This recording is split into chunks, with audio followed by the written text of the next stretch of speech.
అపొస్తలుల కార్యములు 9వ అధ్యాయం 31వ వచనం ఇలా రాయబడింది. కావున యూదయ, గలిలయ, సమరయ దేశములందంతటా సంఘము క్షేమాభివృద్ధి నొందుచు సమాధానము కలిగి ఉండెను. మరియు ప్రభువునందు భయమును పరిశుద్ధాత్మ ఆదరణయు కలిగి నడుచుకొనుచు విస్తరించుచుండెను. దేవుడు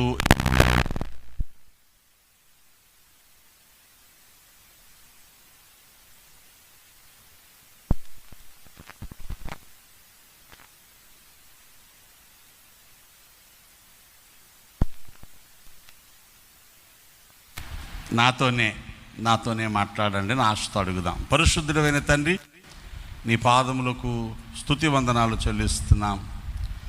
నన్ను ప్రేమించి మమ్మల్ని ప్రేమించి మధ్యాహ్నం మరొకసారి నీ సన్నిధిలో సమకూడే అవకాశం ఇచ్చారు. మీ మాటలను మేము కలిసి ధ్యానము చేయనన్నాం ప్రభువా. నీ వాక్యము వెల్లడి అగుటతోడనే వెలుగు కలిగెను అని వ్రాయబడినట్టు నీ మాట మా జీవితాల్లో ప్రవేశించి మా పట్ల జరిగించాల్సిన ఒక బలమైన దీవెనకరమైన కార్యాన్ని జరిగించమని బ్రతిమలాడుకుంటున్నాం. నీ మాటకు లోబడే మనస్సు, గ్రహించే అంతరంగ సిద్ధపాటు, ఆ మాట చొప్పున బ్రతకడానికి కావాల్సిన సమర్పణ తీర్మానాలు మాకు అనుగ్రహించండి. ఎన్నో మార్లు వింటున్నాం. విన్న ప్రతిసారి వాక్యం మాకు ప్రయోజనం కలిగించడానికి మేము అప్పగించుకోవట్లేదు.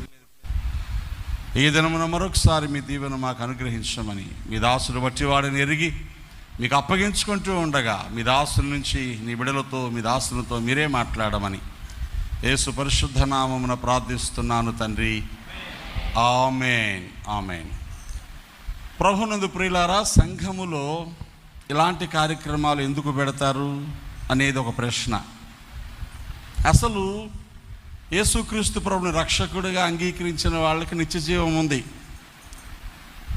నా యందు విశ్వాసం ఉంచేవాడు నశింపక నిత్య జీవం పొందడానికి నేను పంపించబడ్డానని ప్రభువు చెప్పారు. ఎవరు నా యందు నిలిచి ఉంటాడో, ఎవరి యందు నా మాటలు నిలిచి ఉంటాయో వారు ఏమడిగితే దాన్ని చేస్తానని ప్రభువు చెప్పారు. ప్రయాసపడి భారం మోసుకొనిచున్న వారులారా నా యొద్దకు రండి, నేను మీకు విశ్రాంతి కలుగజేస్తాను అని ప్రభువు చెప్పారు. ఇవన్నీ చిన్న చిన్న మాటలే, చిన్న చిన్న పనులే. యేసే దేవుడని నమ్మాం, నువ్వు తప్ప వేరే దిక్కు లేదన్నాం, నీ మాటలు మాకు చాలన్నాం. అక్కడతో మన పాత జీవితం, పాప జీవితం యేసు రక్తంలో కడుక్కున్నాం, పరిశుద్ధంగా ఆయన దయను పొందుకున్నాం. We're fit to enter into the heaven, పరలోకంలోకి వెళ్ళడానికి అర్హత సాధించేశాం. మరి ఈరోజు వరకు వారం వారం ఇలాంటి కూటాలలో, ఆదివారపు ఆరాధనల్లో, గృహకూటాలలో నిరంతరము దేవుని సన్నిధిలో కొనసాగుతున్నాం. ఎందుకు అంటే ప్రియులారా, రక్షణ పొందిన వెంటనే పరలోకాన్ని ఫిట్, కానీ పరలోక కుమార్తెగా ఉండడానికి అర్హత ఇంకా మన దగ్గర లేదు అని గుర్తు చేసుకోవాలి. మీకు అర్థమయ్యేలా చెప్పాలంటే చూడండి, మన బంధువుల్లో ఎవరైనా మనకు అన్నకు కూతురు పుట్టినా, చెల్లు కూతురు పుట్టిన ఇలా అనుకుంటారు కదా, మా కోడలు పుట్టింది అని అనుకుంటారా? కోడలు పుట్టింది అని ముచ్చటపడిపోతారు, మురిసిపోతారు. కోడలు పుట్టింది కాబట్టి రెండో రోజు పెళ్లి చేసేస్తారా? ఎప్పుడు చేస్తారు? వయసు రావాలి. వయసు వస్తే చాలదు, పెళ్లి చేస్తే కుటుంబాన్ని కట్టుకునే జ్ఞానం రావాలి, బిడ్డల కని పెంచి పోషించేటువంటి సామర్థ్యం రావాలి. నాకు అన్నీ తెలుసండి, మీ అమ్మాయికి పెళ్లి సంబంధాలు చూస్తున్నారంట కదా, చూస్తున్నాం. మీ అమ్మాయికి వంట వచ్చా? స్విగ్గీలో ఆర్డర్ చేయడం వచ్చండి. అవునా? మీ అమ్మాయికి అంట్లు తోవడం వచ్చా? డిష్ వాషర్ ఆన్ చేయడం వచ్చండి. మీ అమ్మాయికి బట్టలు ఉతకడం వచ్చా? వాషింగ్ మిషన్ ఆపరేట్ చేయడం వచ్చండి. అవన్నీ వస్తే చాలదు, అవేవి లేకపోతే ఇవన్నీ చేయడం వచ్చా? ఆ లైన్ కంట్రోల్లో పెట్టుకోవడం వచ్చండి, రిమోట్ కంట్రోల్ మొత్తం చేతిలో తీసుకోవడం వచ్చండి. ఇది కాదు నేర్పించాల్సింది. కుటుంబ జీవితాన్ని జీవించడానికి కావాల్సిన పరిస్థితులన్నీ పిల్లలకు నేర్పిస్తారు. పురుషులకైతే కుటుంబాన్ని సంరక్షించడం, పోషించడం, భద్రపరచడం, వాళ్ళ అవసరాలు తీర్చడం కోసం ప్రయాసపడడం నేర్పిస్తారు. అలాగే సంఘములోనికి అడుగుపెట్టిన తొలి రోజునే నువ్వు పరలోకానికి వాగ్దానం చేయబడినా, పరలోకానికి వెళ్ళిన తర్వాత ఏం చేస్తాం అది మనకు తెలియాలి. ఏం చేస్తాం? యేసుతో కూడా సింహాసనం మీద కూర్చుంటాం. దేవునికి స్తోత్రం కలిగిన గాక. రబ్బర్ స్టాంపులా కాదు. ఆయన రాజు, మనమేమో రాణి. రాజుగారి పక్కన రాణి కూర్చొని ఏం చేస్తుంది? వారిద్దరూ కలిసి సకల సృష్టిని పాలిస్తారు. గట్టిగా దేవుని స్తోత్రం చెప్పుకోండి.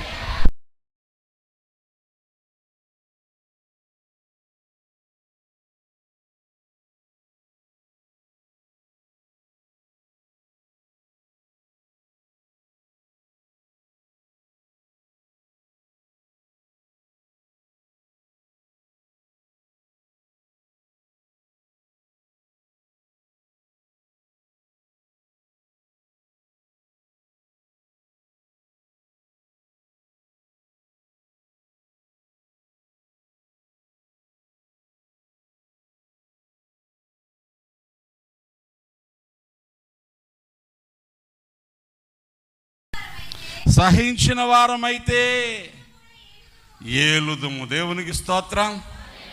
ఇప్పుడు మన దగ్గర ఫస్ట్ పార్ట్ జరిగిపోయింది.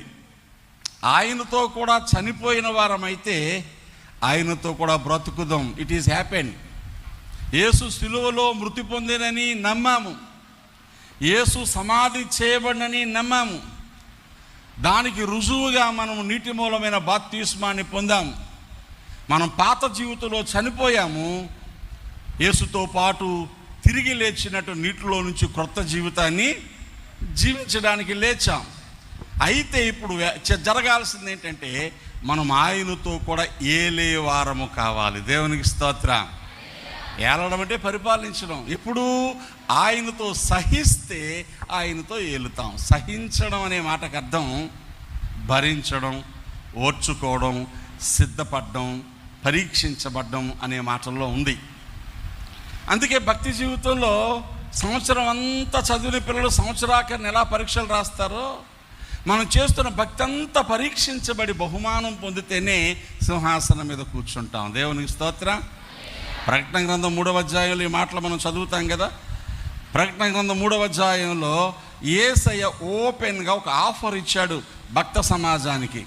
ఈ మాటలు మనం చదివితే పెద్దగా మనం పట్టించుకోం, కానీ ఈ మాటలు చాలా బలమైన. 21వ వచనం, 3:21, నేను జయించి నా తండ్రితో కూడా ఆయన సింహాసనమందు కూర్చుండున్న ప్రకారము జయించు వానిని నాతో కూడా నా సింహాసనమునందు. దేవునికి స్తోత్రం చెప్పుకోండి ఒకసారి. ఈ మాట అర్థమైతే వెన్నులో వణుకు పుట్టాలి. ఈ మాట అర్థమైతే హృదయం పులకరించిపోవాలి. ఈ మాట అర్థమైతే కృతజ్ఞతతో కన్నీళ్లు రాల్చాలి. ఊరికే చదివేస్తాం కాబట్టి మనకు అర్థం కాదు. ప్రభు అన్నారు, నేను జయించి నా తండ్రి సింహాసనం మీద కూర్చున్నాను. దేవునికి స్తోత్రం. ఏం జయించారు? లోకాన్ని. ఏం జయించారు? పాపాన్ని. ఏం జయించారు? శరీరాన్ని. ఏం జయించారు? ఆడంబరమైనటువంటి లోక సంబంధమైన ప్రతి పొగడ్తను జయించి ఇప్పుడు ఎక్కడున్నారైనా? తండ్రి కుడిపార్శ్వమున కూర్చున్నారు. రోమా 8:34 ప్రకారం తండ్రి కుడిపార్శ్వమున కూర్చొని మన కోసం విజ్ఞాపనము చేస్తున్నారు. దేవునికి స్తోత్రం కలిగిన గాక. ఓకే, ఆయన జయించారు, తండ్రితో కూర్చున్నారు. Is became equal to God. దేవునితో సమానం. ఇద్దరు కలిసి ఒక కుర్చీలో కూర్చున్నారంటే అర్థం ఏంటి? ఇద్దరు ఈక్వల్ అని. ఇప్పుడు ప్రభు ఏమంటారంటే, నేను జయించి తండ్రి సింహాసనం మీద కూర్చున్న ప్రకారము జయించేవారు ఎవరైనా సరే, నాకు వరపాలెం వాళ్ళైనా, అడ్రొడ్డోళ్ళైనా, అమెరికా వాళ్ళైనా, నీకు జయించడం చేతనైతే నాతో పాటు నా సింహాసనం మీద కూర్చుండనిస్తాను. దేవునికి స్తోత్రం. అంటే ఆయన ఏం చేస్తున్నారు? ఆయన కూర్చున్న సింహాసనం ప్రక్కన ఇంకో కుర్చీ వేసి కూర్చోబెట్టలా. వాళ్ళిద్దరూ ఒక సీట్లో ఎలా కూర్చున్నారు, అయ్యగారు నేను ఒక సీట్లో ఎలా కూర్చున్నాము, సేమ్ ప్రభు పక్కన కూర్చుంటాం మనం. అంటే we're getting the equal position of our saviour Jesus Christ. మన ప్రభువుని యేసుతో సమానమైన స్థానాన్ని పొందుతాం. దేవునికి స్తోత్రం కలిగిన గాక. అది సంఘానికి పొందేటువంటి ద ఎటర్నల్ అల్టిమేట్ స్టేజ్, నిత్యమైన శాశ్వతమైన గమ్యము స్థితి అది. అందుకు ఇప్పుడు మనం తాపత్రయపడుతున్నాం. అందుకోసమే ఈ కార్యక్రమాలన్నీ చేస్తున్నాం. దేవునికి స్తోత్రం. అది జరగాలంటే ఇప్పుడు మన జీవితాల్లో జరగాల్సిన కొన్ని కార్యక్రమాలు ఉన్నాయి. ఏం జరగాలో ఎలా ఉంటే జరుగుతాయో నేను చెప్తాను. అంటే సింహాసనం మీద కూర్చోవడానికి ఇప్పుడు మనం ఎలా సిద్ధపడుతున్నామో, ఆ సిద్ధపడడంలో ఏవి రుజువులుగా కనబడతాయో, ఆ సిద్ధపడడానికి మనం ఏం చేయాలో, what are the proofs of preparation and what we have to do, మనం ఏం చేయాలో అనేటువంటి విషయాన్ని మనం జ్ఞాపకం చేసుకుందాం. మనము చదువుకున్న అపొస్తల కార్యాలలో ఆ సిద్ధపాటును గూర్చి, సిద్ధపడుతున్నాము అని చెప్పడానికి ప్రూఫ్ ఏంటో అది ఇక్కడ సంఘమును గూర్చిన మాట పరిశుద్ధాత్మ దేవుడు రాయించాడు. యూదయలోను, గలిలయలోను, సమరయ దేశములలోను. ప్రభు ఎక్కడ సాక్ష్యం చెప్పమన్నారు శిష్యుల్ని? పరిశుద్ధాత్మ మీ మీదకి వచ్చినప్పుడు మీరు శక్తి నొందుదురు. అపొస్తల కార్యాలు 1:8. అప్పుడు శక్తి పొందితే ఏం చేస్తారని చెప్పాడు? చదవండి ఒకసారి. యెరూషలేములోను, యూదయ, సమరయ దేశములంతటా భూదిగంతముల వరకు నాకు సాక్షులై ఉందురు. దేవునికి స్తోత్రం. యూదయలోను, సమరయలోను, యెరూషలేములోను, భూదిగంతాల వరకు. అంటే regionally, national wide, international wide లాగా అన్నమాట. State meets, national meets, international meets అట్లలో ఉంటాయి కదా, అలా. ఇక్కడ మొదట నీ వ్యక్తిగతంగా, తర్వాత నీ కుటుంబాలలో, తర్వాత సార్వత్రిక సంఘంలో, అలాగన్నమాట. సంఘం ఇప్పుడు 3 రీజియన్స్లోనూ క్షేమాభివృద్ధి పొందుతుంది. రుజువు ఏంటంటే మొట్టమొదట క్షేమాభివృద్ధి కావాలి. దేవునికి స్తోత్రం. పరలోకానికి ఫిట్ అవుతుంది, పరలోకానికి సిద్ధపడుతుంది అంటే మన దగ్గర ఏం కనిపించాలా? క్షేమాభివృద్ధి. దాన్ని ప్రాస్పరిటీ అంటాం, ద వెల్నెస్ ఆఫ్ వెల్ఫేర్. క్షేమాభివృద్ధి, ప్రాస్పరిటీ అనగానే వెంటనే మన మైండ్లోకి వచ్చేది ఏంటి? అవునండి అయ్యగారు, ఇల్లు కట్టుకున్నామండి. ఏం కట్టుకున్నాం?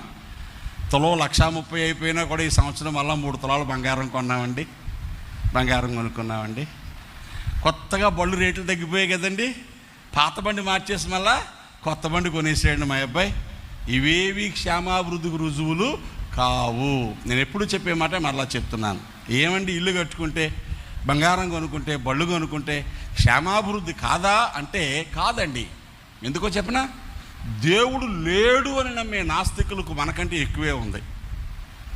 అవునన్న వాళ్ళు స్తోత్రం చెప్పండి. దేవుడో దేవుడో అని ఎత్తు నోరు బాధ చేసుకున్న వాళ్ళకేమో ఇంటికి ఒక్క కారు కూడా లేదు. దేవుడే లేడని నమ్మే రష్యా, చైనా లాంటి దేశాల్లో ఇంటికి 4 కార్లు ఉన్నాయి. అవునా కదా? మనం పావుతులం బంగారం కొనుక్కుంటేనే మురిసిపోతూ ఉంటాం. వాళ్ళు బంగారం బిస్కెట్లు ఇంట్లో దాచుకున్నారు. మనకి ఎవరికి 3 అంతస్తుల బిల్డింగ్లు ఎక్కడో కానీ లేవు. వాళ్ళందరూ మల్టీ స్టోరీడ్ బిల్డింగుల్లోనే ఉన్నారు. అర్థమవుతుందా? మన గ్యాస్ బండ్ అయిపోతే ఏం చేయాలి? ఆడికి పిలవాలా, దసరా అండి దొరకదంటే నానా తిప్పలు పడాలి మనం. వాళ్ళకి ఇంట్లోకి కొళాయి వచ్చినట్టే గ్యాస్ వచ్చేస్తూ ఉంటుంది, కరెంట్ వచ్చినట్టే గ్యాస్ వచ్చేస్తుంది. మీటర్ పెట్టుకుని వాడుకున్న దాన్ని బిల్లు కట్టాలంతే. వాళ్ళు ఎవరికి గ్యాస్ బండ్లు ఉండవు. అందరి ఇళ్లలోకి గ్యాస్ పైప్ లైన్తో వచ్చేస్తూ ఉంటుంది. దేవుడు లేడని నమ్మే వాళ్ళకి ఇప్పుడు ఏది క్షేమం అంటారు చెప్పండి? మందా వాళ్ళదా? మరి దేవుడు లేడని నమ్మినోడికి అంత క్షేమం ఉంటే అదే క్షేమాన్ని పట్టుకొని క్షేమాభివృద్ధి అంటే ఎలా? కానీ వాళ్ళు చచ్చిపోతే నరకానికి వెళ్ళిపోతారు. ఎక్కడ పోతారు? వాళ్ళకి బాధ వస్తే టుపుక్కుని కాల్ చేసుకుంటారు. మనకు ఎన్ని బాధలు ఉన్నను, ఇబ్బందులు ఎదురైనను, ఎంత కష్టము వచ్చినా నిష్ఠూరమైనను. ఏం కావాలి? పురుగులు మందు చాలయ్యా, ఏమండి, ఊరి తాడు చాలయ్యా అంటున్నావా? చచ్చిపోదాం అనుకుంటున్నామండి. ఇన్ని బాధలున్నా ఏం చెప్తున్నాం? నీ మాట చాలయ్యా, నీ చూపు చాలయ్యా, నీ నీడ చాలయ్యా, నీ తోడు చాలయ్యా. అవునా? వాళ్ళకి మనకి తేడా ఏంటి చెప్పండి? వాళ్ళు టుపుక్కుని చచ్చిపోతారు, టుపుక్కుని కాల్ చేసుకుంటారు. ఎంతమంది తుపాకుతో కాల్ చేసుకుంటున్నారు ఇక్కడ? అసలు ఎంతమంది దగ్గర తుపాకు ఉంది? వాళ్ళందరిలో తుపాకులు ఉంటాయండి. ఎవడన్నా అడగకుండా కాంపౌండ్లోకి వస్తే గండ పెట్టేస్తారండి వాళ్ళు. మనం ఎవడన్నా తలుపు తోసుకుని లోపలికి వచ్చినా కూడా ఎవరు బాబు మా ఇంటికి ఎందుకు వచ్చామని కాసేపు మాట్లాడతాం. అది మాట్లాడడం ఉండదండి. కాంపౌండ్ వాళ్ళు బయట ఉండే మాట్లాడాలా. కాంపౌండ్లోకి అడుగు పెడితే పుట్టుకుని కాల్చేస్తారు. వాళ్ళ మీద కేసు ఉండదండి అక్కడ. అది క్షేమాభివృద్ధి అండి? మీరు చెప్పండి. మనం ఎవడి మీదన్నా కోపం వస్తే గొడవాడతాం, 4 రోజులు వరుస పెట్టి పొద్దున్న సాయంత్రం మీటింగ్ పెట్టి తిడతాం, అవునా? అంతకీ కోపం నెక్స్ట్ లెవెల్కి వెళ్ళిపోతే కర్రో కత్తి కొట్టుకొని మీదకి వెళ్తాం కానీ కొట్టం. అలాగా చంపేసి ముక్కలు నరికేసి వండుకొని తినేస్తారండి. మీకు తెలుసా? వాళ్ళ కోపం ఎంత దుర్మార్గమైందంటే, మన కోపం చాలా మంచి కోపం అండి. మనది ఎవరిని కొట్టకుండా తిడతా ఉంటాం. ఆడు ఒంటికి నొప్పేమీ తగలదు. ఆడికి అలాగా చంపేసి గుండె తీసేసి కిడ్నీలు తీసేసి వండుకొని తినేస్తూ ఉంటారు వాళ్ళు. ఇంత దుర్మార్గం. ఇప్పుడు చెప్పండి, క్షేమాభివృద్ధి అంటే భౌతికపరమైన దీవెనలు ఒక్కటే కాదు. మరేంట్రా అంటే శ్రమలో, బాధలో, కష్టంలో, నిందల్లో, ఇరుకుల్లో, ఇబ్బందుల్లో, మరణకరమైన పరిస్థితుల్లో చిరునవ్వుతో బ్రతికేది ఏదైనా ఉందా? అది నిజమైన ఆశీర్వాదం. దేవునికి స్తోత్రం. ఇప్పుడు మీ దగ్గర ఉంది కదా, లేదన్న వాళ్ళు చేయొద్దండి. లేకపోతే ఎలా ఎందుకు బతుకుతారు? ఎప్పుడూ చచ్చిపోదురు. బాధలు లేనివాడు ఎవడున్నాడండి? ఉన్నారా? ఇబ్బందులు లేనోళ్ళు, పోరాటం లేనోళ్ళు, ఏడుపు రానోళ్ళు, కొడుకులు కూతుళ్ళు బాగానే ఉన్నారని చెప్పిన వాళ్ళు కొద్దిమందే ఉంటారు. బయటకు చెప్పకపోయినా మా వాడు తెగ ఏడిపించేస్తున్నాడండి, మా పిల్ల తెగ ఏడిపించేస్తున్నాను, లోపల కుమిలిపోయి అమ్మనాన్నలు చాలా ఉంటారు. కానీ చచ్చిపోతున్నారా? లేదు కదా. అనగా మన దగ్గర ఏముంది? ఇప్పుడు ఆదరించే పరిశుద్ధాత్మ దేవుని సన్నిధి ఉన్నది. దేవునికి స్తోత్రం. కాబట్టి సంఘము సిద్ధపడుతుంది అంటే శ్రమలలో, పోరాటాలలో, ఇబ్బందులలో నెమ్మది కలిగి బ్రతకడమే క్షేమాభివృద్ధి. దేవునికి స్తోత్రం. ఏముందయ్యా నాకు అంటాం చాలాసార్లు. ఏమి లేదు మన దగ్గర, ఏమీ లేదు. ఇలా పాడుకోవచ్చు, యెహోవా నా కాపరి, నాకు ఏమీ కలగదు. ఏమి కలగదా? ఏమి కలగదా? ఇలా కూడా చెప్పచ్చు, నాకేమీ కలగదు, ఏ కీడు నాకు రాదు, ఏ శ్రమ నన్ను ఏం చేయలేదు, ఏ దుఃఖము నన్ను ముట్టుకోలేదు, శత్రువు ఎందరు వచ్చినా నా కాళ్ళ దగ్గరే ఉంటారు, వాళ్ళకంటే దేవుడు నా తల పైకెత్తుతాడు, తన పర్ణశాల మాట నన్ను దాస్తాడు. గట్టిగా స్తోత్రం చెప్పుకోండి. కీడేమీ నాకు కలగదు. ఇప్పుడు చెప్పండి, సంఘము క్షేమాభివృద్ధి చెందుతుందా లేదా? చాలా సంఘాలు ఉంటాయండి. మేలు జరిగితేనే గుడికి వస్తారు, కలిసి వస్తేనే గుడికి వస్తారు. ఈ మధ్యలో ఒక చోట మీటింగ్కి వెళ్ళా. అక్కడ పాస్టర్ గారు ఆఖరి రోజుని ఒక పెద్ద గిన్నెతో నూనె పెట్టి ఉంచాడు అక్కడ. అదేం నాన్న అన్నాను. అయ్యా మీతో చెప్పలేదు, మీరు వస్తే అందరికీ తైలాభిషేకం చేస్తానని ప్రకటించేశానండి. ఆఖరి రోజు మీరు వచ్చారు, అందరి నెత్తి మీద నూనె పోయాలని అన్నాడు. బైబిల్లో ఎక్కడైనా ఉందా అని అడిగాను నేను. అలా కాదండి, అలా చేస్తేనే సంఘం వస్తున్నారంట. ఎలా చేస్తేనే? అందరి నెత్తి మీద నూనె పోస్తేనే, లేకపోతే నూనె పోసే పాస్టర్ గారు పోతున్నారంట. అందుకని అయ్యగారు అది ఆపడం కోసం ఇలాంటి దరిద్రం పనులు చేయకు, నువ్వు ప్రకటించావు కాబట్టి నేను దాన్ని చేస్తాను, కానీ ఎలా చేస్తాను నాకు అవకాశం ఇచ్చేయి అని వాళ్ళందరికీ చెప్పాను. పాస్టర్ గారు మీరు ఎక్కడికన్నా పోకూడదని ఈ నూనె నెత్తి మీద పోసేస్తే జిడ్డు అంటుకొని ఇక్కడే ఉంటారని పెట్టాడు ఆయన. కానీ ఇది బైబిల్లో లేదు. బైబిల్లో నూనె జబ్బుతో ఉన్న వాళ్ళకి సంఘ పెద్దలు రాస్తారని ఉంది. ఎవరికి? కాబట్టి మీకు ఎవరికైనా కుదరన జబ్బు, డాక్టర్లు పొమ్మన్న జబ్బు ఉంటే రండి, నేను రాస్తాను. నెంబర్ 1. నెంబర్ 2, ఎవరైనా దేవుని సేవకి సమర్పించుకొని వస్తే దైవజనులు నెత్తి మీద నూనె పోస్తారు. మీరు ఎవరైనా సేవకు వచ్చేస్తారా? రండి, నేను నెత్తి మీద నూనె పోస్తాను. దేవుని స్తోత్రం కలిగినాయి కాక. అంతేనా? ఇంకేమైనా ఉన్నాయా? రాజుని అభిషేకిస్తే ప్రవక్త పోస్తాడు. మీకేమైనా రాజ్యాలు ఉన్నాయా? మీ నాన్న తర్వాత మీరు సింహాసనం ఎక్కుతారా? రండి, నేను పోస్తాను.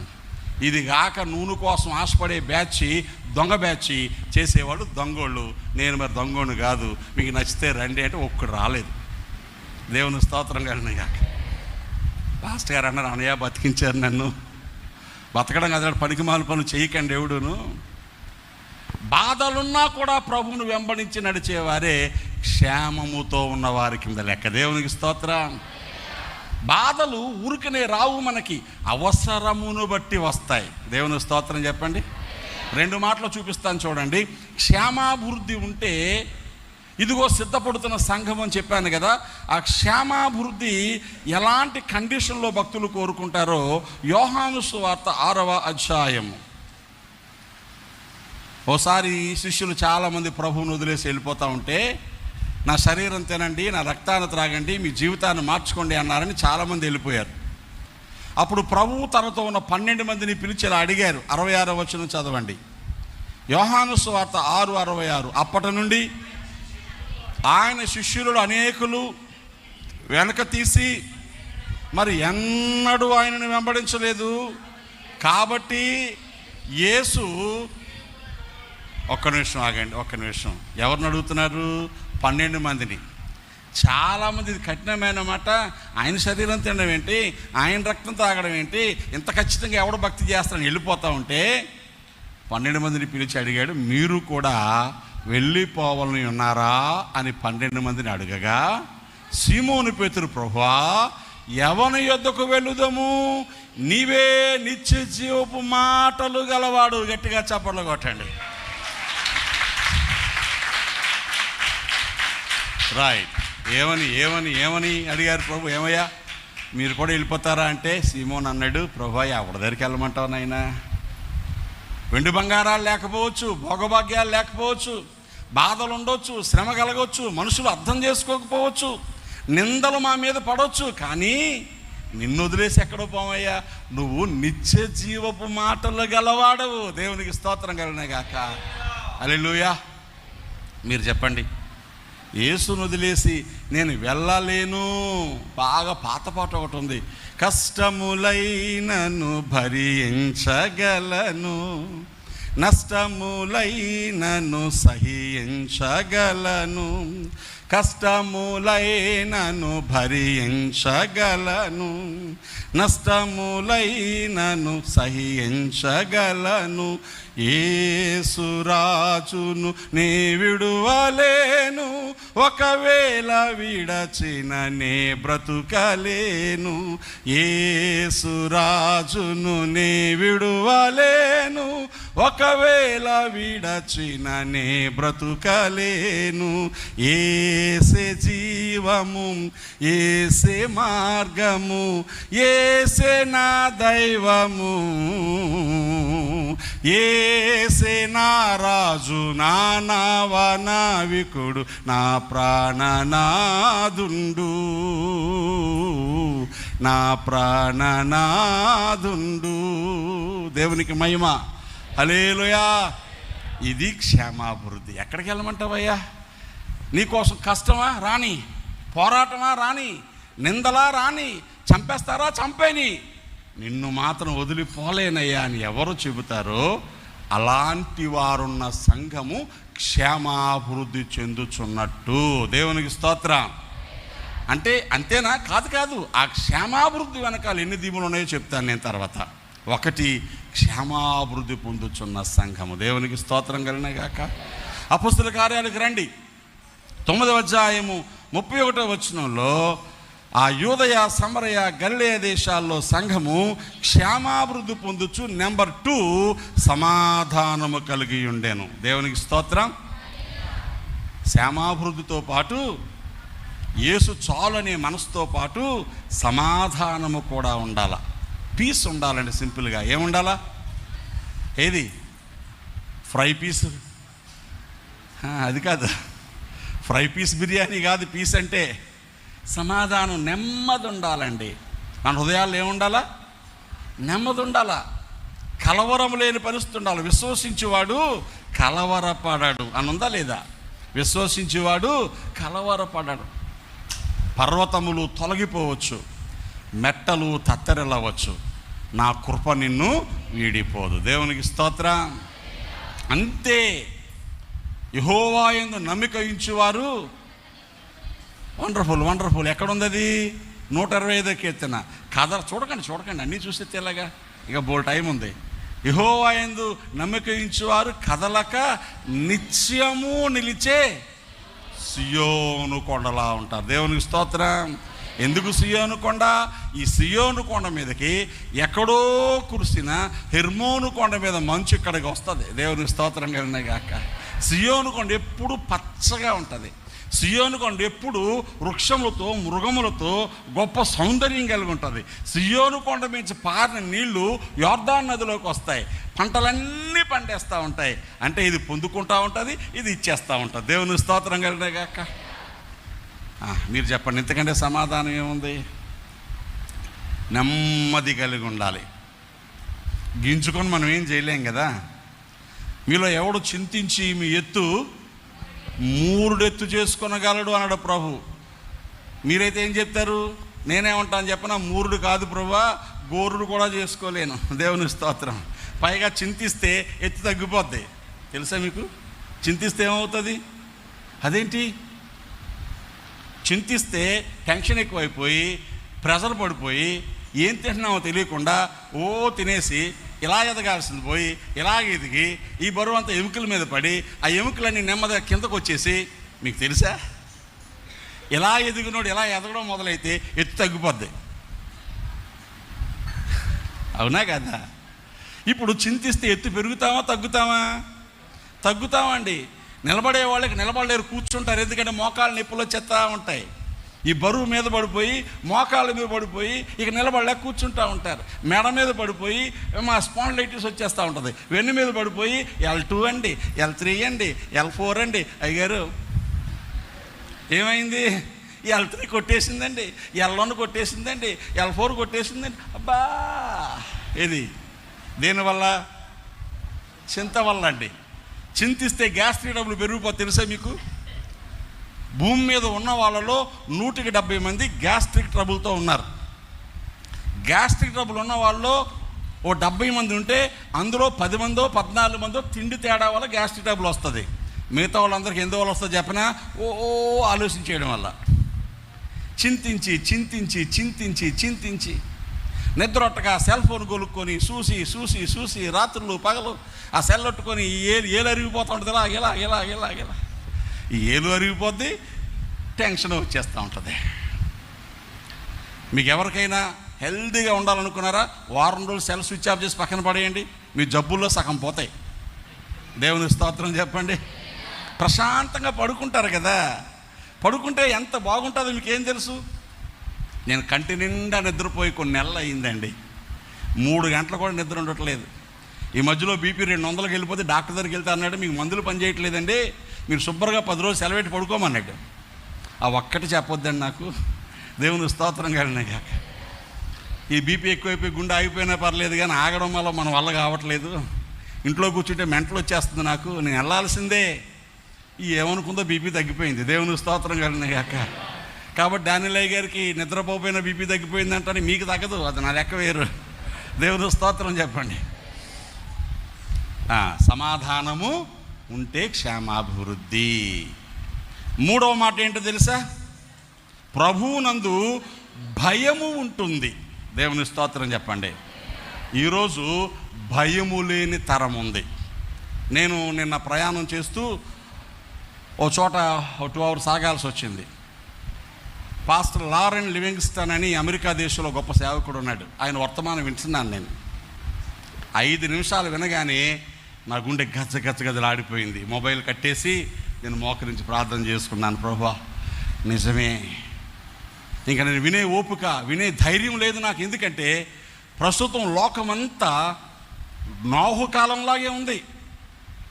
జనాలు తింటా త్రాగుతా కట్టుకుంటా పెళ్లి చేసుకుంటా కొనుక్కుంటా దాచుకుంటా గుళ్ళో కూడా తందనాలు ఆడుకుంటా భయము లేని భక్తి చేస్తున్నారు. ఏం భక్తి? మీరు చెప్పండి. భయము లేని భక్తి. నేను అక్కడక్కడ చూస్తాను, ఒకే డ్రెస్ వేసుకున్న కైరోలు పాటలు పాడుతూ ఉంటారు. ఎంత బాగుంటుందో చూడడానికి. వీళ్ళెవ్వరూ 1/2 గంట కూడా ప్రార్థన చేయరు. వీళ్ళెవ్వరూ దేవుని వాక్యం చదవరు. వీళ్ళలో చాలామందికి మారు మనసు ఉండదు. సాంగ్స్ ప్రాక్టీస్ చేస్తారు. ఎవడికి కావాలి ఈ సాంగ్స్? నాకు అర్థం కాదు. పరిశుద్ధత లేకుండా ప్రభువు సన్నిధికి వచ్చి పాడితే నా సన్నిధికి మిమ్మల్ని రమ్మన్నవాడెవడు? The fear of the Lord is the beginning of the wisdom. Yehova యందు భయము జ్ఞానమునకు మూలము. దేవుడంటే ఆయన నన్ను చూస్తున్నాడు, నన్ను దీవిస్తాడు, నన్ను శిక్షిస్తాడు, నన్ను లెక్క అడుగుతాడు అనేటువంటి పరిశుద్ధమైన భయముతో దేవునితో మన బంధాన్ని ఏర్పాటు చేసుకోవాలి. ఎంతమందికి ఉంది ఈరోజు దేవుడు చూస్తాడనే భయం, అడుగుతాడేమన్న భయం ఎంతమందికి ఉంది? పైగా కొత్త బోధ లోకంలోకి వచ్చింది. దేవుడు తండ్రి, నీకు మంచి స్నేహితుడు, నీకు ప్రాణప్రియుడు, నిన్నేం అండు, నిన్ను ఎత్తుకుంటాడు, నిన్ను కౌగిలిస్తాడు, నిన్ను దీవించేస్తాడు, అన్నీ నీకు ఇచ్చేస్తాడు, అందుకే చచ్చిపోయాడు, నీకోసం ప్రాణం పెట్టినాడు, నువ్వు నరకానికి ఎందుకు పంపిస్తాడు? కొత్త బోధే కదా, భలేగా ఉంటుంది వినడానికి. కాదు కాదు కాదు. ఆయన ఏమన్నాడు చెప్పనా? ఒకసారి చూడండి, కీర్తన గ్రంథము 50వ కీర్తన, కీర్తనల గ్రంథము 50వ కీర్తనలో 17వ వచనంలో ఇలా మాట్లాడుతున్నాడు. ఈరోజు జనరేషన్కి ఏంటి? దిద్దుబాటు. మనుషులకి ఏమి నచ్చదండి? మేము ఎలా ఉంటే పాస్టర్ గారికి ఎందుకండి, మీ సినిమాకి వెళ్తే ఎందుకండి, మేము లవ్ అఫేర్లో ఉంటే ఎందుకండి, మేము రమ్మీ ఆడితే ఎందుకండి, మేము ఆన్లైన్ గేమ్లు ఆడితే ఆయనకి ఎందుకండి? ఉడుకు వస్తున్నామా లేదా అది చూసుకుంటే చాలు. ఎప్పుడు వస్తే ఆయనకి ఎందుకండి? వచ్చామా లేదా, సందా ఇచ్చామా లేదా అది చూసుకోమనండి అన్నాడు ఒకడు. ఎవడరా నేను గుడికి రమ్మన్నాడు? అసలు క్యాన్సర్ కణం ఎంత ఉంటుంది తెలుసా మీకు? ఓ పిన్ను గుచ్చితే ఎంత కన్నం పడుతుందో దాన్ని 100 ముక్కలు చేస్తే ఎంత ముక్క చేతికి వస్తుందో అంత ఉంటుంది క్యాన్సర్ కన్నం. దాన్ని అక్కడే ఆపకపోతే ప్రాణాన్ని తీసేస్తుంది. భక్తిహీనత కొంచెం, బుద్ధిహీనత కొంచెం, త్రాసు మొత్తం తేలేసేస్తుందని చెప్తాడు ప్రసంగి. నువ్వేమి ఇస్తావు కాదు కావాల్సిన దేవునికి, నువ్వు ఎలా ఉన్నావు కావాలి. దేవునికి స్తోత్రం కలిగిన గాక. నువ్వు రావడం కాదు దేవునికి, నువ్వు ఎప్పుడు వస్తున్నావు అన్నది ఇంపార్టెంట్. నువ్వు పరిశుద్ధంగా ఉండకపోతే లేఖనం ఏం చెప్తుంది చెప్పనా? 93వ కీర్తన 5వ వచనంలో, యెహోవా నీ శాసనములు ఎన్నటికీ తప్పిపోవు, ఎన్నటెన్నటికీ పరిశుద్ధతయే నీ మందిరమునకు అనుకూలం. దేవునికి స్తోత్రం కలిగిన గాక. మందిరము సంఘానికి base, the foundation of the church is nothing but holiness. పరిశుద్ధత లేకుండా ఎవడో ప్రభును చూడడని వాక్యం చెప్తా ఉంటే నేను ఎలాగుంటా ఆయనకి ఎందుకండి? ఎలా ఉంటా ఆయనకి ఎందుకా? ఏమండి, నువ్వు ఎలా ఉన్నావు అన్నది ఆయనకి కావాలి. మీరు గమనిస్తే దిద్దుబాటు ప్రజలకు అసహ్యమైపోయింది. హల్లెలూయా చెప్పారని ఓ పాస్టర్ గారు చర్చిలో 3 నెలలు జీతం ఇవ్వలేదంట ఆయనకి. నా మాట మీకు అర్థమైందా? పెయిడ్ పాస్టర్ గారులు ఉంటారు కదా, జీతాన పనిచేసే పాస్టర్ గారులు. ఈయన వాక్యం విని సంతోషంగా వాక్యం మధ్యలో హల్లెలూయా చెప్పమన్నాడంట. ఆ సంఘ పెద్దలు కూర్చొని హల్లెలూయా చెప్పమంటాడా ఈయన మనల్ని అని 3 నెలలు జీతం ఇవ్వడం మానేశారంట. డబ్బులు ఏమంటున్నారంట జీతం దగ్గర రాబోదుకి. అనుకులు బాగానే వస్తున్నాయి కదా, జీతం ఇవ్వట్లేదు ఏంటి అంటే కొంతమంది కొన్ని సంఘాల్లో జీతాన పనిచేసే పాస్టర్ అంటారు, వాళ్ళ సంగతి చెప్తున్నాను. ఈయనకి అర్థమైంది ఏంటంటే హల్లెలూయా చెప్పమన్నాడని జీతం ఇవ్వలేదంటండి. అని అడిగితే అన్నాను, ఆ పెద్దల కాళ్ళు కడిగి నెత్తి మీద జల్లుకొని దండం పెట్టి బయటికి రా. నీ దేవుడు పోషించే దేవుడు. నువ్వు దేవుని పని చేయడానికి ఎక్కడ చేయాలి ప్రభువా? నువ్వు ప్రార్థన చేయి. నీకు దేవుడు సేవ చూపించ, నేను పోషిస్తాను నిన్ను. నేను అన్నం తినడం మానేసి నీకు అన్నం పెడతాను. దిద్దుబాటు ఒప్పుకోని వాళ్ళ దగ్గర ఉండదు. దిద్దుబాటు నీకు అసహ్యము కదా, చదవండి. మాటలు వెనకకు త్రోసేస్తావు, దొంగను చూసినప్పుడు ఏకీభవిస్తావు, వ్యభిచారులతో నువ్వు సాంగత్యం చేస్తావు, కీడు చేయడానికే నోరు తెరుస్తావు, నాలుకేమో కపటం కల్పిస్తూ ఉంటుంది, కూర్చుండి సొంత అన్నదమ్ముల మీద కొండాలు చెప్తావు, తల్లి కడుపును పుట్టినటువంటి తోడబుట్టినోళ్ళ మీద నువ్వేం చేస్తున్నావు? నిందలు మోపుతున్నావు. ఎలాంటి పనులు నువ్వెన్ని చేస్తున్నా నేను మాట్లాడలేదు. ఒక్క నిమిషం ఆగండి. ఉన్నాయా లేవా జనాల మధ్య? ఉన్నాయా లేవా? సహజీవనం చేస్తున్నారు కొంతమంది. ఏం చేస్తున్నారు? విన్నారా అలాంటి మాటలు? లివింగ్ టుగెదర్ అంట. పెళ్ళి కాకుండానే అమ్మాయి అబ్బాయి కలిసి బతికేస్తారు. ఈ మధ్యలో ఒక అమ్మాయి ఎలా కలిసి బ్రతుకుతా చిన్న డిస్టర్బెన్స్ ఉరిపోసుకొని చచ్చిపోయింది. ఎవరు కడుపుకోత? సుప్రీంకోర్టు కూడా ఉంది నచ్చితే కలిసి బతకమని. ఇంతకంటే దరిద్రం ఇంకేమైనా ఉంటుందా? నచ్చితే కలిసి బతకండి, పిల్లలు కానండి, అప్పుడు ఎప్పుడో కుదిరితే పెళ్లి చేసుకోండి. అవునా?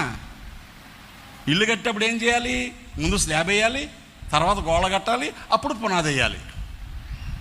ఇలా నేను చెప్తే నన్ను ఏమంటారు? నీకు మెంటలా అని అడుగుతారు. అవునా కదా? ఇల్లు ఎలా కట్టాలి? ముందు పునాది వేయాలి, గోడలు కట్టాలి, అప్పుడు స్లాబ్ వేయాలి. ఒక లెక్క ఉంది కదా. ముందు పెళ్లి చేసుకోవాలి, కలిసి బ్రతకాలి, అర్థం చేసుకోవాలి, పిల్లలు కనాలి, చక్కగా పెంచాలి. మరి వీళ్ళు ఏమంటున్నారు? కలిసి బ్రతకండి, పిల్లలు కనండి, కుదిరితే పెళ్లి చేసుకోండి అంట. ఇలాంటి వాళ్ళు మనం ఏం చేస్తూ ఉంటాం? ఎంకరేజ్ చేస్తూ ఉంటాం. తప్పు త్రోవల్లో తిరుగుతున్నారని తెలుసు కూడా బాబు తప్పు అని చెప్పం. పర్లేదు, ఎవరికి లేదు, ఎవరంత నీతిగా ఉన్నారు, పర్లేదు బాబు నువ్వు గుడికి వచ్చేయి. ఆపాలి. నువ్వు ఆగి బ్రతుకు మార్చుకొని మందిరానికి రా. అర్థమవుతుందా? ఎంత దారుణమైన పరిస్థితి.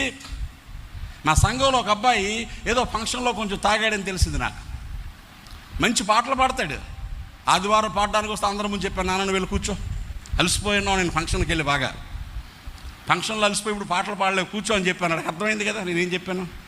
ఫంక్షన్లో అలసిపోయాడా, క్వార్టర్ వేసాడు. అందుకని నువ్వు చాలా అలసిపోయావు నాన్న, నువ్వు కూర్చో, నువ్వు పాడితే నీ స్వరం నాకు ఇష్టం, కానీ ఇప్పుడు పాడితే దేవునికి కష్టం అవుద్ది. అందరూ ఎందుకలా పాస్టర్ గారు కూర్చోమన్నారు అనుకున్నారు. అందరి ముందు చెప్పలేదు. ఆ తర్వాత ఇంటికి వెళ్ళి చెప్పాను, నువ్వు త్రాగావని తెలిసింది, ఎస్ఆర్ నో చెప్పు. నాకు తప్పు అయిపోయింది అయ్యగారు, తప్పు అయిపోయిందని దేవుని దగ్గర ఏడు, ఉపవాసం ఉండు, పశ్చాత్తాపడు, తాగనని తీర్మానం చేసుకో, అప్పుడు రా గుళ్ళో పాట పాడదు. కానీ అప్పుడు దాకా పాడే ప్రయత్నం చేయకు, మందిరాన్ని పాడు చేయకు, నువ్వు సంఘాన్ని పాడు చేయకు, అపవిత్రమైన పరిస్థితులు తీసుకురాకు. ఆడు గుడి మానేసినా బాధ లేదు నాకు. ఎందుకు మానేస్తాడండి? ఏడ్చాడు, కన్నీరు కార్చాడు, పశ్చాత్తాపడ్డాడు, నా కాళ్ళ మీద పడ్డాడు, తప్పు అయిపోయిందయ్యా, ఇంకెప్పుడు నా దగ్గర కాదురా బాబు, నేనేమన్నా ఆఫ్టర్ ఆల్ నువ్వు ఇచ్చే 10 రూపాయలతో బతికేవాడిని నేను. దేవుని దగ్గర చెప్పుకో. నీ కాలు చేయి పడిపోతే నీ పిల్లలు ఏమవుతారు? తాగి నీ మెదడు చుట్టూ పోతే నీ పిల్లలు ఏమవుతారు? తప్పు పని చేసినందుకు కఠినమైన శిక్ష నీ జీవితంలోకి వస్తే నీ భార్య ఏమవుతుంది? గుర్తుపెట్టుకో. భయం ఉంటుందా ఉండదా? ఇప్పుడు మనకేంటండి దిద్దుబాటు, నీకు అసహ్యం కదా. ఎవడు తాగలేదండి, పాస్టర్ గారులే తాగుతున్నారు. నువ్వు పోస్తున్నావా పాస్టర్ గారులకి?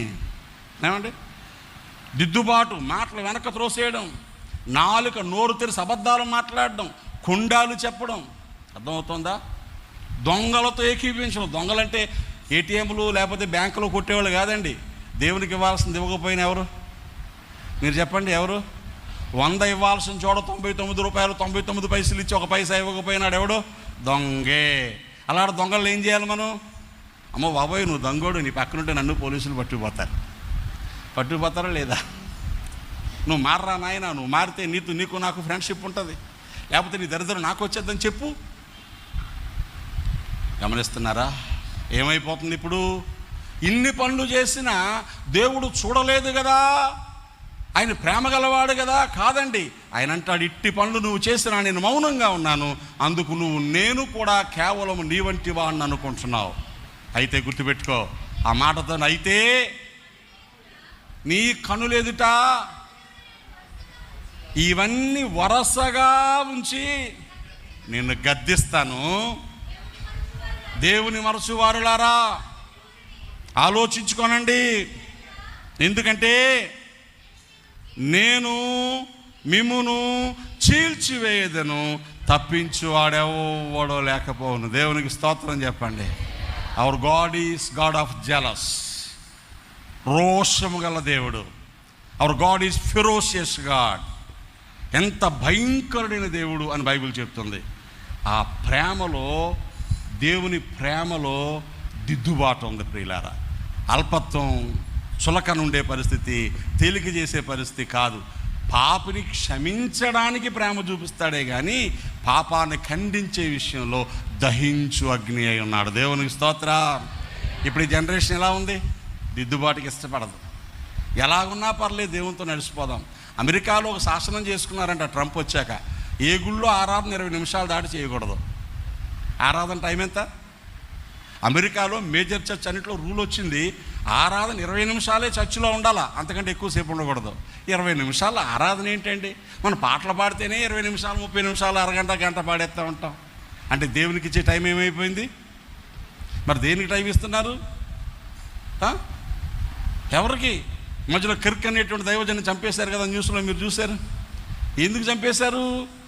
మగాళ్ళు ఆడాలని పెళ్ళిళ్ళు చేసుకుంటున్నారు, అబార్షన్ చట్టం చేశారు, పెళ్లి కాకుండా బ్రతకొచ్చు అంటున్నారు.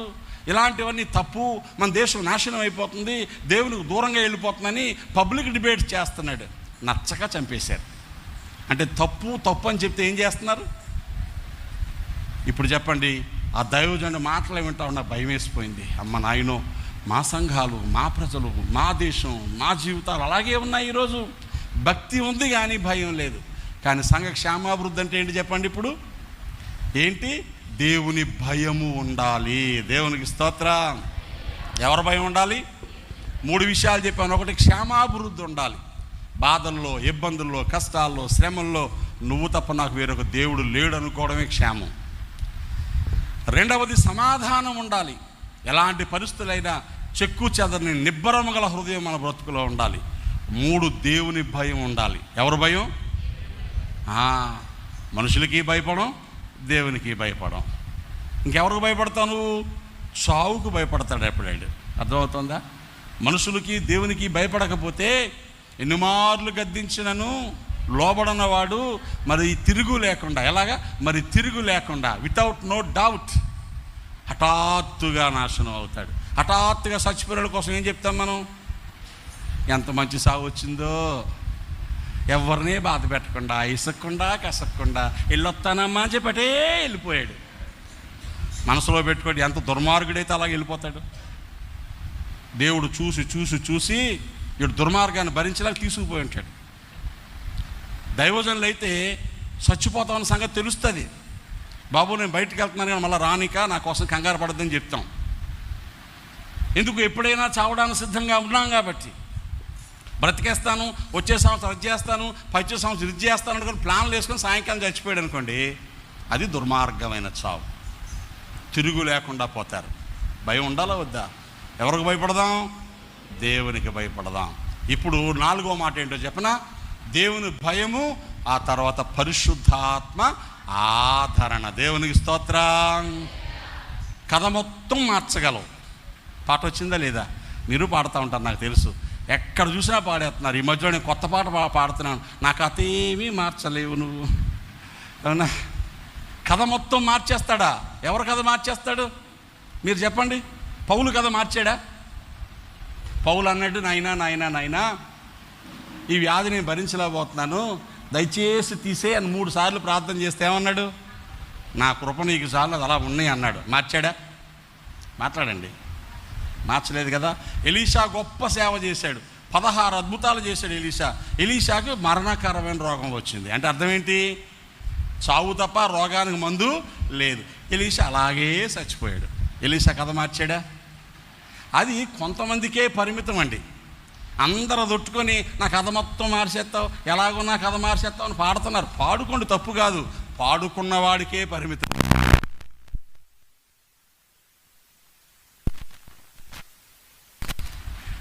నా జీవితంలో నేను దేవుని సేవ మొదలెట్టి ఒక 6-7 సంవత్సరాలు చాలా హ్యాపీగా ఉన్నాను. ఎన్ని సంవత్సరాలు? ఒక 7 ఏళ్ళు అనుకోండి. ఇప్పుడు 35 సంవత్సరాల సేవ నాది. 28 సంవత్సరాలు బట్టి రోజు ఏడుస్తున్నాను. ఏడవకుండా ఒక్కరోజు గడవదు నాకు. నేను ఎప్పుడు ప్రశాంతంగా అన్నం తింటాను, ఎప్పుడు మానేస్తాను నాకు అస్సలు తెలియదు.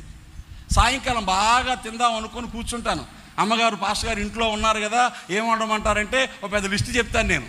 అన్నీ వెజిటేరియనే. ఆవిడ చాలా ఓపికగా టేబుల్ అంతా సెట్ చేస్తుంది. అయ్యగారు రండి, అయ్యగారు రండి, అయ్యగారు రండి పిలుస్తూ ఉంటుంది. 7, 8, 9, 10, రాత్రి 11. అమ్మా నువ్వు తినే ఏమంటే ఈ నన్ను వదలట్లేదు. దేవుని స్తోత్రం కంటున్నాగాక. పిల్లోడు సంక దిగలేదంటారు చూసారా, ఆ టైపులో వదలలేదు. నాకు ఫలానా వాళ్ళ కోసం చాలా భారంగా ఉంది, నా హృదయంలో ఇంత దుఃఖం ఉంది, నేను అన్నం తినలేని పూట నేను ప్రార్థన చేసుకుంటాను, వదిలేయి. నా కథ మారలేదండి. కడుపు నిండా అన్నం తినలేకపోతున్నాను, చక్కగా నిద్రపోవడం కుదరట్లేదు, ప్రశాంతంగా ఉండడం కుదరట్లేదు, రెస్ట్ తీసుకోవడం కుదరట్లేదు.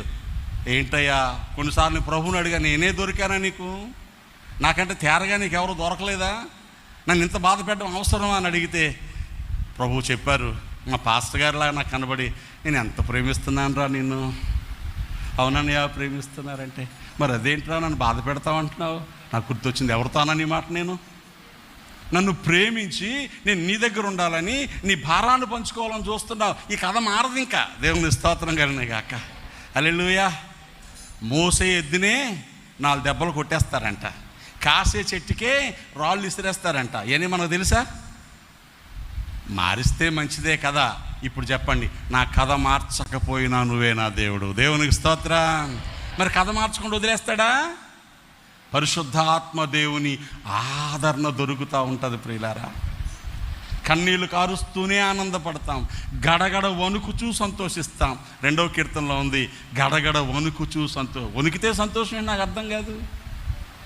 వణుకుతూ ఉన్న సంతోషం అది ఎంత గొప్పదంటే, ప్రభువుతో ఉండి ప్రభు పని చేస్తూ ప్రభువుకి ఇష్టంగా బ్రతుకుతూ నీ బ్రతుకులో శ్రమలో కూడా ప్రభువు నీ ప్రక్కనే ఉండడం చూసి అంతకంటే గొప్ప ఆనందం ఇంకొకటి ఉండదు. The comfort of Holy Spirit, పరిశుద్ధ ఆత్మదేవుని ఆదరణ. శద్రక మెషక్ అబేద్నెగోలు అగ్నిగుండంలోకి వెళ్లకుండా ఆపాడా? మాట్లాడండి. మరి ఏమైంది? అగ్గి కాల్చేసిందా? అదేంటి? అగ్నిగుండంలోకి వెళ్లకుండా ఆపలేదు, కానీ అగ్ని వాళ్ళని కాల్చలేదు. దేవునికి స్తోత్రం కలిగిన గాక. ఎందుకని? అగ్నిని చల్లార్చగల మహిమ అగ్ని వారు చుట్టూ ఉంది. ఆమేన్, హల్లెలూయా. బయట అగ్ని వీళ్ళ దగ్గరికి రాకుండా వీళ్ళ కాపాడే మరొక అగ్ని వాళ్ళ చుట్టూ ఉంది. ఇది జాలదా నీకు? ఇది జాలదా? ఎంత పెద్ద అగ్ని వచ్చినా నీకు బెంగ ఏం లేదు. ఎందుకంటే నిన్ను కాపాడే the fire of protection, the fire of Holy Spirit will surrounding you. నీ చుట్టూ ఉంటుంది. ఈరోజు సంఘంలో అది ఉండాలి ప్రియులారా. దేవునికి స్తోత్రం కలిగిన గాక. వృద్ధి చెందుతున్న సంఘం. సంఘం అంటే ఎవరు? ఎవరు?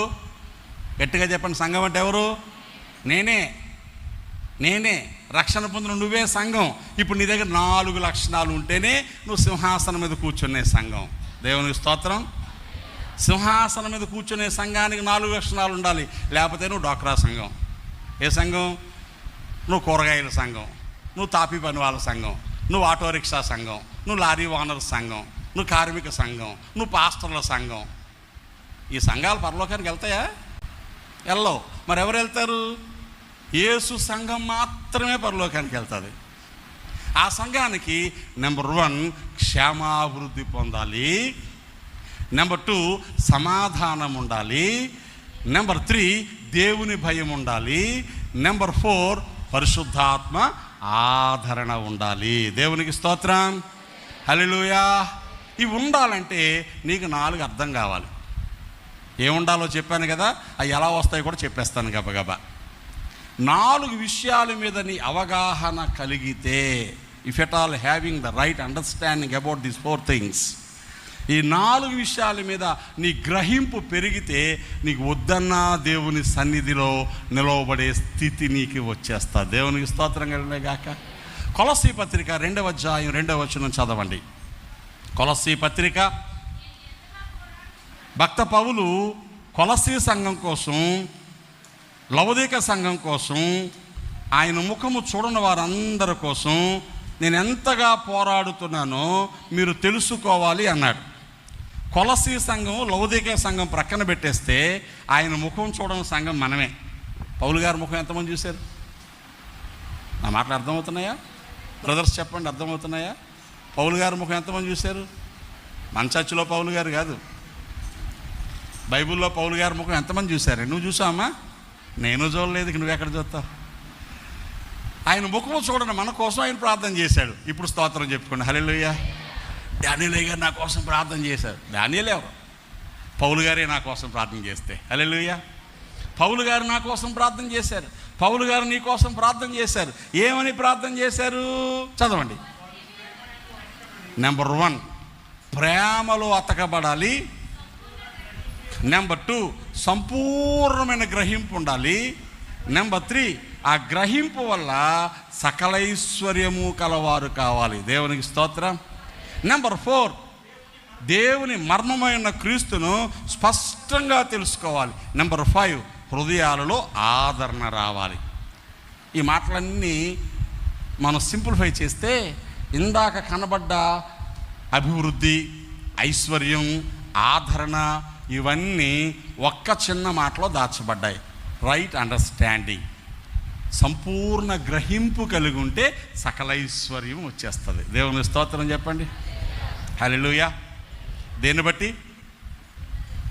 బట్టి ఒక ఆయన దారిలో పోతూ ఉంటే ఒక బండరాయి పెద్దది కనిపించింది. చూశాడు, భలే ఉంది రాయి, మా ఇంటికి పనిచేస్తుంది అనుకొని సమ్మెట పట్టుకొచ్చి ఓ ముక్క ఊడగొట్టి పట్టుకెళ్ళి బాత్రూమ్ దగ్గర వేసాడు.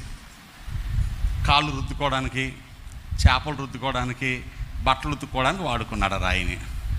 అదే త్రోవలో ఇంకొక ఆయన వెళ్ళి భలేగా ఉంది రాయ, మంచి రాయిలా ఉందనుకొని ఒక ముక్క పట్టుకెళ్ళి దానికి ఒక అన్నం కొట్టి రుబ్బురోలు చేసాడు. దాంతో పచ్చడి రుబ్బుకోవడానికి, గారెలు వేసుకున్నప్పుడు పప్పు రుబ్బుకోవడానికి, ఇడ్లీకి పప్పు రుబ్బుకోవడానికి, ఎందుకంటే మిక్సీలో పప్పు కొంతమందికి నచ్చదు కదా, అందుకు వాడుకున్నారు. ఇంకొక ఆయన అదే రాయిని చూసి భలేగా ఉంది ఇది, దీంతో మనం పని చేయొచ్చు అనుకొని కొంచెం పెద్ద మొక్కే పట్టుకెళ్ళి కొన్ని వారాలు దాని మీద సుత్తి ఉలి పట్టుకొని ఓ మంచి అందమైన శిల్పాన్ని చేశాడు. బాగా పాలిష్ పెట్టి మార్కెట్లో పెడితే మనోడు ఒక 20,000కి అమ్మేశారు దాన్ని. పట్టుకెళ్ళిపోయి అదొక అందమైనటువంటి బిల్డింగ్లో పెట్టుకున్నారు, షోకేస్లో. చూసిన వాళ్ళందరూ భలేగా ఉందయా, సూపర్గా ఉంది అని అన్నీ పొగుడుతున్నారు, చేసిన వాడిని పొగుడుతున్నారు. వీడికో 20,000 వచ్చింది. మరొక ఆయన అదే దారిలో పోయి ఈ రాయి ముక్కలు కొట్టేసి ఎండపడి మెరుస్తూ ఉంటే చూసి అబ్బో ఇదేదో బాగుందనుకొని ఓ చిన్న ముక్క పట్టుకెళ్ళి ల్యాబొరేటరీలో టెస్ట్ చేసాడు. ఇది చాలా అరుదైనటువంటి మూలకాలున్న ఖనిజం. గవర్నమెంట్కి ఇది రిపోర్ట్ పంపించాడు. గవర్నమెంట్ వచ్చింది, పరిశోధన చేసింది, మనోడికి అవార్డు ఇచ్చింది, మంచి జీతం ఇచ్చింది, అక్కడ మైనింగ్ మొదలెట్టింది. కొన్ని వేల మంది జీవితాలు బాగా అవడం మొదలెట్టాయి.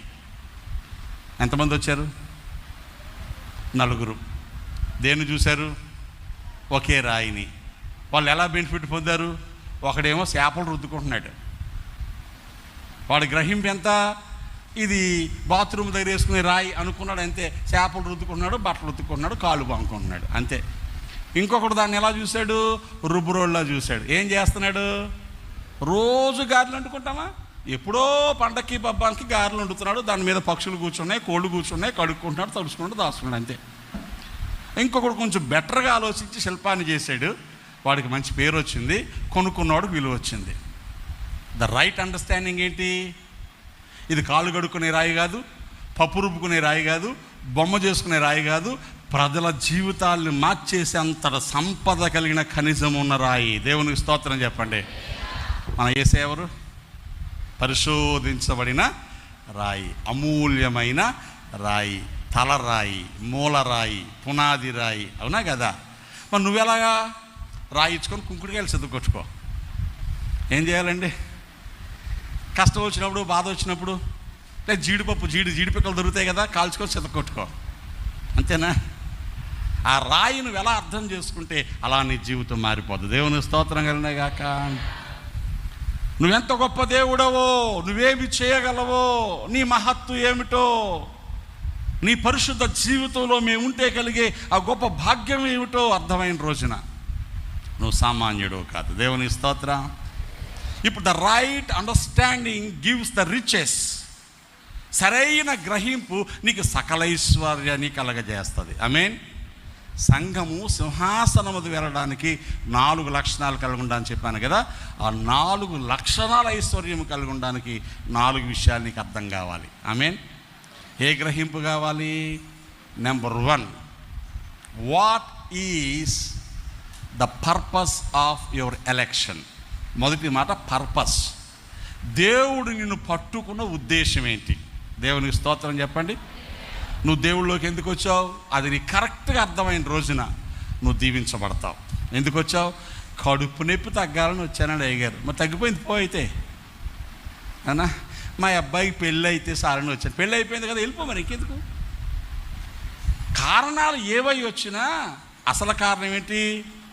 నీతో నేను నడవాలని. అవునా? ఆశ ఏంటది? ఆశయ చిన్నాశయ ఓ యేసయ్యా నీవే తీర్చాలయ్యా. తీర్చనన్నాడా? మీరు చెప్పండి, తీర్చనన్నాడండి? నా యొద్దకు వచ్చి వారు ఉచితముగా జీవజల బొగ్గలో నుంచి నీళ్లు త్రాగనీయండి అన్నాడా లేదా? నా యొద్దకు వచ్చి వారికి ఎంత మాత్రం నేను త్రోసివేసేవాడిని కాదు అన్నాడా లేదా? అవునా? నా చేతిలోంచి నేను ఎవ్వడు అపహరింపలేడు అన్నాడా లేదా? నీకు అర్థం కావాలి. నేనేదో ఆషామాషిగా నీ వెనకాల వచ్చి ఓ ఇల్లు కట్టుకోవడానికో, పెళ్లి చేసుకోవడానికో, పిల్లలు కనడానికో, అప్పులు తగ్గడానికో కాదు నాయన. నా పర్పస్ ఏంటంటే అమూల్య అమూల్యమైన ఆత్మ సంబంధమైన బలులు అర్పించడానికి, పరిశుద్ధ మందిరముగా ఉండడానికి, పరిశుద్ధ యాజకులుగా ఉండడానికి మమ్మల్ని పిలుచుకున్నావు. దేవుని స్తోత్రం. పేతురు మొదటి పత్రిక 2వ అధ్యాయం 5వ వచనం చదివితే అది నీ పర్పస్. చదవండి. అయితే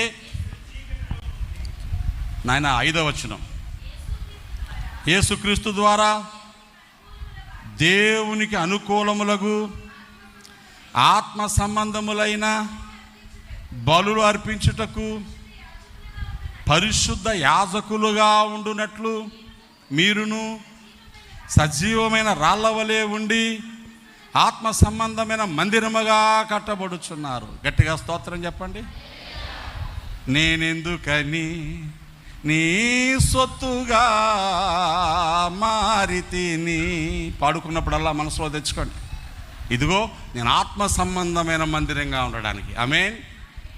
నేను ఆత్మ సంబంధమైన బలులు అర్పించడానికి, నేను పరిశుద్ధ యాజకునిగా ఉండడానికి, నేను సజీవమైన రాయిగా ఉండడానికి నన్ను ఏర్పరచుకున్నాడు. దేవునికి స్తోత్రం. ఇప్పుడు నీకు ఎంత విలువ ఉందో తెలుసా? యేసులోనికి రాకమునుపు నీకు పని పాటు లేదు. యేసులోకి వచ్చాక నీ జీవితం పట్ల దేవునికి ఉద్దేశం ఉంది. హల్లెలూయా, హల్లెలూయా.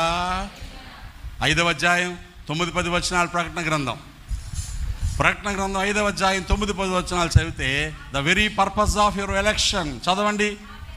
అక్కడ పరలోకంలో 24 పెద్దలు ఇలాగ పాడుతున్నారు. గొర్రె పిల్ల అయిన యేసు ఎదుట నిలవబడి, నీవా గ్రంథమును తీసుకొని దాని ముద్రలు విప్పుటకు యోగ్యుడవు, నీవు వధించబడిన వాడవై. చదవమ్మా.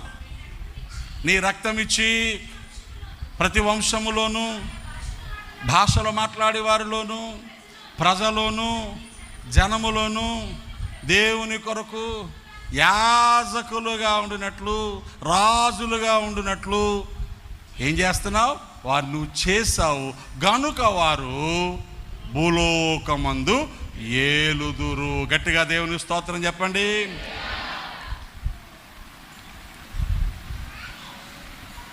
యాజకులుగా ఎలా చేశాడు? ఇందాక పరిశుద్ధ యాజకులుగా ఉండినట్లు చదువుకున్నాం కదా. యాజకులుగా ఎలా చేశాడు? చేతికి బైబిల్ ఇచ్చి, సంచి తగిలించి, నెత్తిమీ చేసి ప్రార్థన చేసి నువ్వు పో సేవకుడు అన్నాడా? కాదండి. ఆయన రక్తం ఇచ్చి కొన్నాడు. దేవునికి స్తోత్రం. మనల్ని ఎందుకు చేశాడు? యాజకులుగా ఉండడానికి. సింపుల్గా చెప్పనా, యాజకుడు దీవిస్తే దీవెన, ఆ రోజుల్లో యాజకుడు శపిస్తే శాపం. యాజకుని మీద ఎవడైనా తిరగబడితే మరణశిక్షే. యాజకుడు చెప్పింది చేయకపోతే సమాజంలోంచి వెలివేతే. రాజులు కూడా యాజకులకు లోబడేవారు. ఇది యాజక వ్యవస్థ యొక్క సుపీరియారిటీ. ఈరోజు లోకమంతా నీ ఆశీర్వాదం కోసం ఎదురు చూస్తుంది. దేవుని స్తోత్రం చెప్పండి. మనం లోకమునకు ఉప్పు, లోకమునకు వెలుగు, మనం లోకమునకు స్తంభము, సత్యమునకు స్తంభము. సంఘము సత్యమునకు స్తంభమును ఆధారమునై ఉన్నది. We are the society for the pillar. The church is the pillar for the society. మీకు అర్థమైతే ఇది పర్పస్. ప్రభువా, నేను చేయాల్సిన పని ఇంత ఉంది కనుక అందుకు తగ్గట్టు నన్ను సిద్ధపరచు. నువ్వు ప్రార్థన చేసిన రోజున నీ క్షేమాభివృద్ధి కలుగుతుంది. దేవునికి స్తోత్రం కలుగుగాక. హల్లెలూయా. ఏమయ్యా ఉద్యోగం వచ్చినా హ్యాపీగా లేవు? అది కాదండి. యాక్చువల్గా ఈ ఉద్యోగం కోసం కాదు సార్ నేను కష్టపడి చదివింది, ఈ ఉద్యోగం కోసం కాదు సార్ ఇంత ప్రయాసపడ్డది. బట్ టైం బీయింగ్ ఏదో జాబ్ వచ్చింది, కానీ నా టార్గెట్ అది. ఏది? ఇదిగో ఫలానా టార్గెట్ ఉంది, అది సాధిస్తేనే. తెలంగాణలో టైర్లు రిపేర్ చేసుకునే తండ్రికి ఒక కూతురు ఉంది. 3-4 రోజుల క్రితం న్యూస్లో చూశాను నేను. అమ్మాయి వాళ్ళ నాన్న టైర్లు రిపేర్లు వేస్తాడు, వాళ్ళ అమ్మ అక్కడ సాయం చేస్తూ ఉంటుంది. ఆ పిల్లని ఏదో ఈ డోక్రాలు లేకపోతే ఏంటి బ్రాండింగ్స్ ఇలాంటి వాటిలో ఎక్కడో జాయిన్ అవ్వమని అందరూ ఎంకరేజ్ చేశారు. ఆ పిల్లలు అవలా కష్టపడి చదివి ఆమె గ్రూప్ 1లో ర్యాంక్ సాధించి డిఎస్పీ అయిపోయింది. దేవునికి స్తోత్రం చెప్పండి. టార్గెట్ ఏంటి? చేపలు పడినా సంతోషించలేదురా అంటే, ఏటానా మట్టపిల్లలను శేషపత్తులు పడుతున్నాయి, నేను కోనాం చేపకి వేసాను వల. దేనికి? నేను వేసిన చేప పడితే తప్ప నాకు సంతోషం లేదు. ఈరోజు మనం కూడా మూలుగుతూ ఉండాలి, ప్రభువా ఈ పొందుకునే నాకు పెద్ద లెక్కల్లోకి రావు నాయనా, నా ద్వారా ఒక బలమైన కార్యం చేయాలి. దేవునికి స్తోత్రం. ఓ మంచి వెలుగుగా, మంచి ఉప్పుగా, పరిశుద్ధ యాజకునిగా, పరిశుద్ధ మందిరంగా, దహన బలర్పించే సజీవమైన రాయిగా నన్ను వాడుకొని ఎప్పుడు ప్రార్థన చేస్తావో అప్పుడు క్షేమాభివృద్ధి కలుగుతుంది, అప్పుడు ఆదరణ కలుగుతుంది, అప్పుడు సమాధానం కలుగుతుంది, అప్పుడు నువ్వు దేవుని భయము నిన్ను గొప్ప దీవెనగా ఆవరించి ఉంటావు. దేవునికి స్తోత్రం. పర్పస్ అర్థం కావాలి. దేవునికి స్తోత్రం కలిగినగాక. హల్లెలూయా. రెండవది, నీ ప్యాషన్ ఏంటి? ప్యాషన్ అంటే ఏంటండి? ఫ్యాషన్ కాదు, ప్యాషన్, PASSION. ప్యాషన్ అంటే ద స్ట్రాంగ్.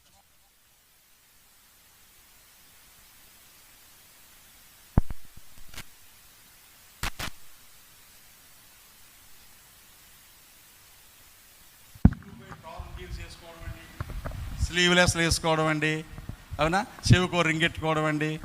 మన తమ్ముడు కొడుకు కనబడ్డాడు నాకు, బెంగళూరులో ఉంటున్నాడు, చిన్న ఉద్యోగం వచ్చి. ఒక మెమోరియల్లో కలిశాడు, గుర్తుపట్టలేకపోయింది, దగ్గరికి వెళ్ళి చూశాను. అటు జుత్తు పెంచాడు, రింగెట్టాడు, చిరిగిపోయిన ప్యాంట్ వేసాడు. పక్కకు తీసుకెళ్ళి గోబ పగలగొట్టేస్తాను అని చెప్పాను అడిగి. నేను ఇక్కడి నుంచి వెళ్ళి లోపల నువ్వు కటింగ్ చేసుకొని కనబడకపోతే, ఆ చెవు స్టడ్డ తీసేయకపోతే, ఆ చిరిగిపోయిన ప్యాంట్ తీయకపోతే మీ నాన్న నేనేం అనలేడు, కానీ నేను లోపల బెల్ట్ చిదుగుపోయేలా కొడతాను. నేను ఎవరా నేర్పడి నీకు? నువ్వు చేసేది 15,000 రూపాయలు ఉద్యోగమా? నీ సోకులేంటి ఇలా కనపడుతున్నాయి? దైవ భయం ఉందా నీకు?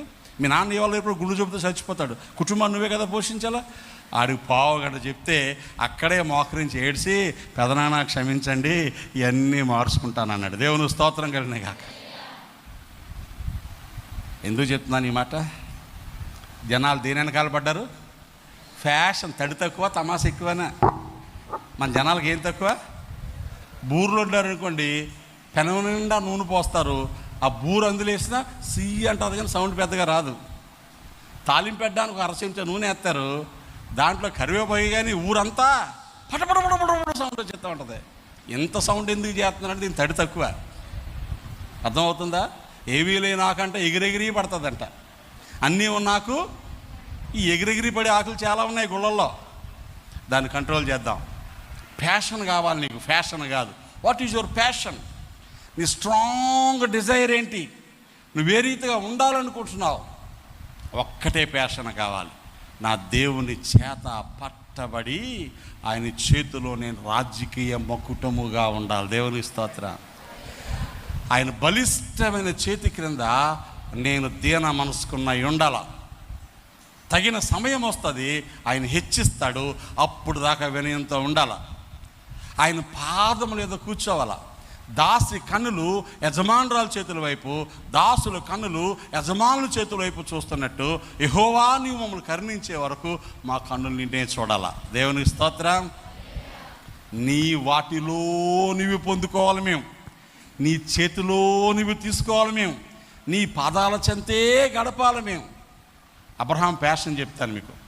14వ అధ్యాయం ఆదికాండం. త్వరగా ఒక 10-15 నిమిషాలు నాతో మీరు ఓపిక పట్టండి. ఆదికాండం 14వ అధ్యాయంలో అబ్రహాం పెద్ద యుద్ధంలో గెలిచాడు, 5 రాజులు గెలిచాడు, విస్తారమైన ఆస్తితో వచ్చాడు.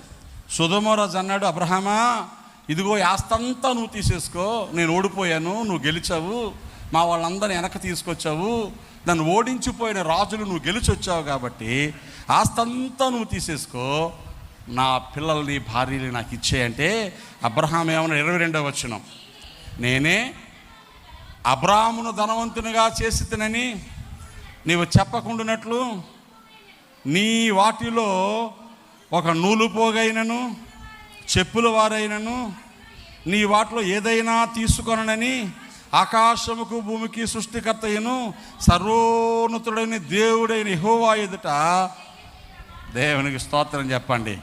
That is the passion of Abraham. నా దేవుడు నన్ను బాగు చేయాలి తప్ప నేనే అబ్రహాం ధనవంతునిగా చేశాను నువ్వు అంటావు, అందుకని నీ డబ్బులు వద్దు, నీ బంగారం వద్దు, ఆఖరికి ఏమొద్దు, దారపురీలు కానీ చెప్పులు వారు షూలు వేసి కూడా వద్దు.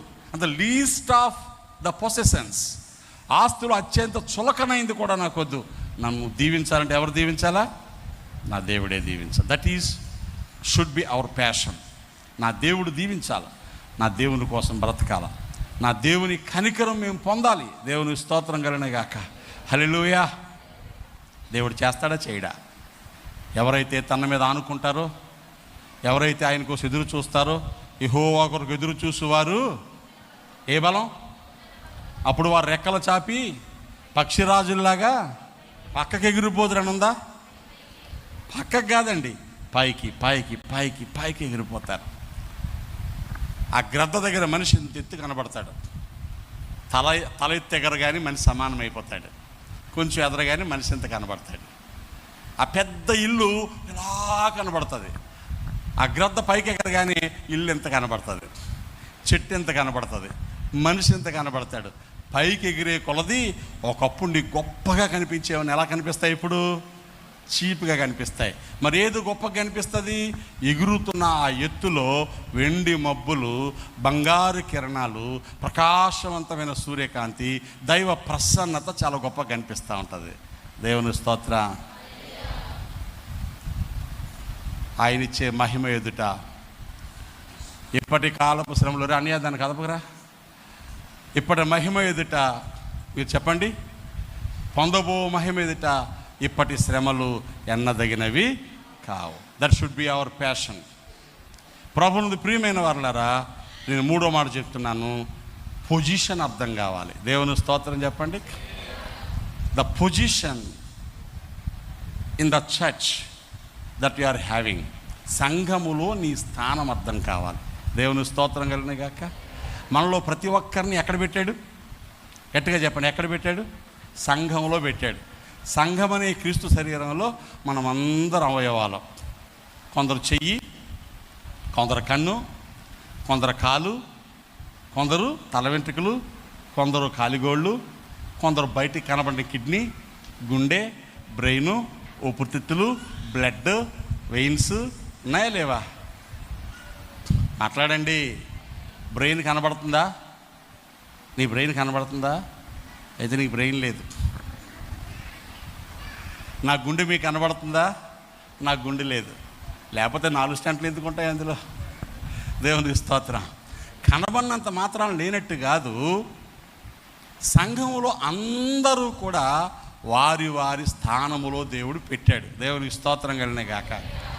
ఎవరు చేయాల్సిన పని వారు చెయ్యాలి. What is your position in the church? నువ్వు తలవైతే అడ్మినిస్ట్రేషన్ చేయి. నువ్వు గుండెవైతే సైలెంట్గా శరీరం అంతా బ్రతకడానికి బ్లడ్ పంప్ చేయి. నువ్వు ఊపిరితిత్తులవైతే క్రమం తప్పకుండా గాలి పీల్చొదులు. నువ్వు కాళ్ళు అయితే నడిచేళ్ళు, చేతులు అయితే సర్వీస్ చేయి, కళ్ళు అయితే అబ్జర్వ్ చేయి, చెవులు అయితే జాగ్రత్తగా విను. ఇలా ఎందుకు చెప్తున్నానంటే సంఘంలో అందరికీ పని ఉంది. దేవునికి స్తోత్రం చెప్పండి. చిన్నపిల్లలు అనుకొని గోడ మీద గీతలు గీయచ్చు, చర్చిలో బిస్కెట్లు తెచ్చుకొని తినేసి పడసేయచ్చు, తినేసిన చాక్లెట్ కాగితాలు అక్కడక్కడ వేసేయచ్చు. ఇంకా చిన్నపిల్లలకైతే మనం డైపర్ వేసుకోకుండా తీసుకొచ్చి చర్చిలో పాస్ పోయించేయచ్చు. వాళ్ళకి పని ఉంది, ఉందా? ఈ పనుల గురించి నేను చెప్పట్లేదు. దేవుని సంఘము క్షేమాభివృద్ధి పొందడానికి నేనేం చేయగలను, అది నీకు అర్థమైన రోజున నువ్వు దీవించబడతావు. దేవుని స్తోత్రం. కళ్ళు బాగా చదువుతున్నాయనుకోండి, రోజు బయటికి వెళ్ళి పని చేయడానికి కాళ్ళు తీసుకెళ్తున్నాయనుకోండి, ఆ కళ్ళు సరిగ్గా కనబడకపోతే కళ్ళకేమేస్తాం? వెంటనే మనం స్పెట్స్ వేస్తాం. ఈ చదవలేదనుకోండి, కళ్ళు గుమ్మం దాటి బయటకు వెళ్ళలేదనుకోండి, మంచం మీదే కూర్చుంటే అందరూ అందిస్తున్నారు అనుకోండి, దీన్ని కళ్ళద్దాలు ఎందుకు? అవునా? రోజు బయటికి వెళ్ళి తిరిగి వచ్చి పనిచేసే కాళ్ళకి ఏముండాలా? మంచి చెప్పులు ఉండాలా. ఎక్కడికి వెళ్ళవు ఈ కాళ్ళకి రకరకాల బూట్లు ఎందుకు? నా మాట మీకు అర్థమవుతుందా? పనిచేసే అవయవానికి కంఫర్ట్స్ దేవుడిస్తాడు. దేవునికి స్తోత్రం కలిగిన గాక. నువ్వు సంఘంలో ఏదైనా ఒక పని చేయి. నీ పని ఏంటో నీకు అర్థమైన రోజున ఇది వేరొక వర్తమానం చెప్పాలి. వాస్తవానికి చిన్నగా చెప్పేస్తున్నాను నేను. సంఘంలో నీ పని నీకు అర్థమైన రోజున పనికి తగ్గ జీతాన్ని దేవుడు నీకు ఇస్తాడు. అది క్షేమాభివృద్ధి. దేవునికి స్తోత్రం కలిగిన గాక. హల్లెలూయా. పశువులు పెంచుకుంటున్నారు అనుకోండి, రోజు 10 లీటర్ల పాలు ఇచ్చే గేదె ఒకటి, రోజు 4 కేజీలు పేడిచ్చే గేదె ఒకటి, అది పాలు అది ఇవ్వదు. వేసిన గడ్డంతా తొక్కేసి అటు ఇటు మొత్తం అంతా బురద చేసే గేదె ఒకటి, 3 గేదెలు ఉన్నాయి. దేనికి మంచి మేత పెడతారు మీరు? పాలిచ్చే గేదెకి చక్కగా దానా పెడతారు, తవుడు పెడతారు, ఏమండి దాన్ని శుభ్రంగా దోమలు కొట్టకుండా పొగేస్తారు. నేను ఈస్ట్ కోటలో చూశాను, ఒకడు ఏకంగా 4 ఫ్యాన్లు పెట్టాడు గేదెకి, పెద్ద దోంతర కట్టాడు గేదెకి, దోంతర కట్టి 4 ఫ్యాన్లు పెట్టాడండి గేదెకి. మనుషుల కన్నా ఎవడో పెట్టట్లేదు 4 ఫ్యాన్లు. ఏంట్రా అంటే అది పొద్దున్న 15 సాయంకాలం 15 లీటర్లు పాలిస్తుందంట. పొద్దున్న 15 సాయంకాలం 15 లీటర్లు పాలిస్తుంది. దానికోసం ఒక మనిషి సర్వీస్ చేస్తున్నాడు. దేవుడు నీకు ఎందుకు దీవెన ఇవ్వాలి? నువ్వేం చేస్తున్నావని. దీవెనకు అర్హులుగా బ్రతికితే వద్దన్న ఆశీర్వాదాలు ఇస్తాడు. దేవుని స్తోత్రం కలిగినాయి కాక. కాబట్టి you have to understand your position in the church. 3 చెప్పాను. 1 పర్పస్, నువ్వు దేవుని దగ్గరికి వచ్చిన ఉద్దేశం అర్థం కావాలి. 2 దేవుని కోసం నీ ప్యాషన్, నీ ఆశ ఏంటో నీకు అర్థం కావాలి. 3 సంఘంలో నీ పొజిషన్, నీ స్థానం అర్థమై అందుకు తగ్గట్టు బ్రతకాలి. 4వ మాట చెప్తున్నాను, you have to understand the power which is given unto you. సంఘంలోకి వచ్చిన నీకు దేవుడు ఎంత గొప్ప శక్తి ఇచ్చాడో అర్థం కావాలి. దేవునికి స్తోత్రం. నాకేటి శక్తి ఉందండి అయ్యగారు? మాట్లాడితే ఆయాసం వచ్చేస్తుంది, కాలు పీకులు వచ్చేస్తున్నాయి, కళ్ళు కనబట్టలేదు, ఒళ్ళు తూలిపోతుంది. ఇంకా ఈ శక్తి కోసం నేను చెప్పట్లా. నువ్వు నోరు తెరిచి ప్రార్థన చేస్తే అద్భుతాలు చేసే శక్తి దేవుడు నీకు ఇచ్చాడు. దేవునికి స్తోత్రం కలిగినాగాక. నువ్వు బంధించే వాటిని బంధిస్తాను, నువ్వు విడుదల కలుగజేసే వాటికి విడుదల కలుగజేస్తాను. పాతాళలోక ద్వారాలను ఎదుట నిలవన్నారు అన్నడా లేదా? That is the power we have. నీకు అర్థం అవ్వట్లేదు. వాడు చూడు. దేవుని స్తోత్రం కలిగినాగాక. హల్లెలూయా. గొడ్డలతో గడ్డం గీయగలరా? మాట్లాడరేమండి. పోనీ బ్లేడ్తో చెట్లు నరకగలరా? 2 షార్పే కదా. బ్లేడ్తో చెట్లు నరకలేము, గొడ్డలతో గడ్డం గీయలేము. అలాగని గొడ్డలను చూసి బ్లేడు నువ్వెందుకు పని చేస్తావు అనకూడదు, గొడ్డలేమో బ్లేడ్ని చూసి పనికి మాలదాన అనకూడదు. ఎందుకు? ఇది చేసే పని ఇది చేస్తుంది, అది చేసే పని అది చేస్తుంది. దేవుని స్తోత్రం కలిగాక. పెద్ద అన్నం ఉండేటప్పుడు ఇంత స్పూన్ పెట్టుకొని నువ్వు కలపకూడదు, ఏమవుద్ది? కాలిపోద్ది. ఇంత గిన్నెలో తాలింపు పెట్టినప్పుడు ఇంత గరిటెట్టుకొని కురిపి పెట్టుకొని కలపకూడదు, నువ్వు మీద పడి కాలిపోద్ది.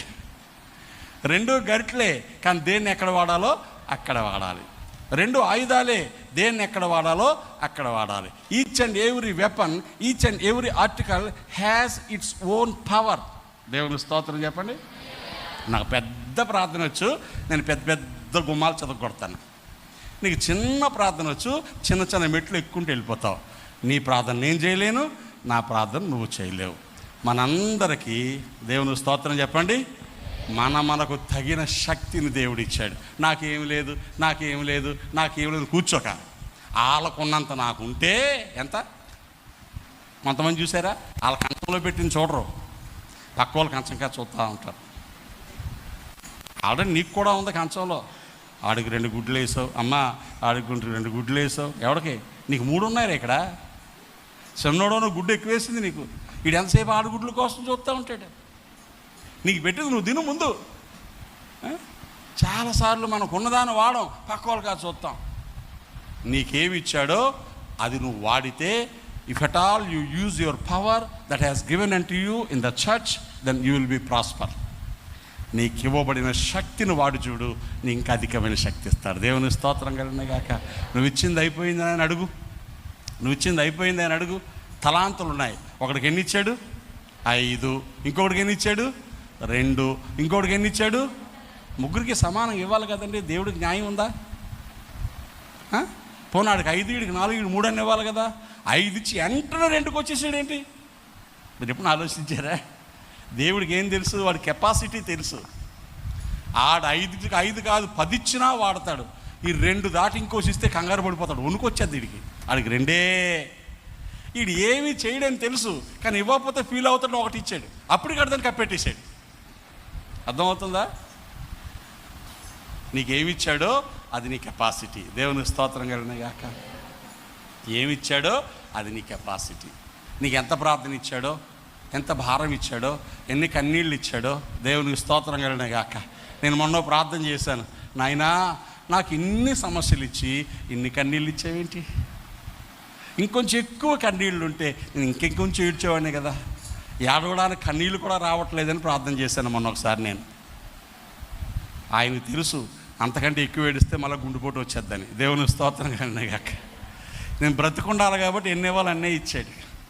నాకు అర్థమైంది, అవును ప్రభువా, నువ్వు ఇచ్చిన వాటిని వాడడం నాకు సరిగ్గా నేర్పు. My tears are nothing but atom bombs. నా కన్నుల కన్నీళ్ళు బాంబు కంటే ప్రమాదకరమైనవి. అవి పగిలిన ప్రతిసారి దీవుని వస్తాయి. అందుకే సరిగ్గా వాడడం నాకు నేర్పు. అనవసరం వాసం ఆడకూడదు కదా.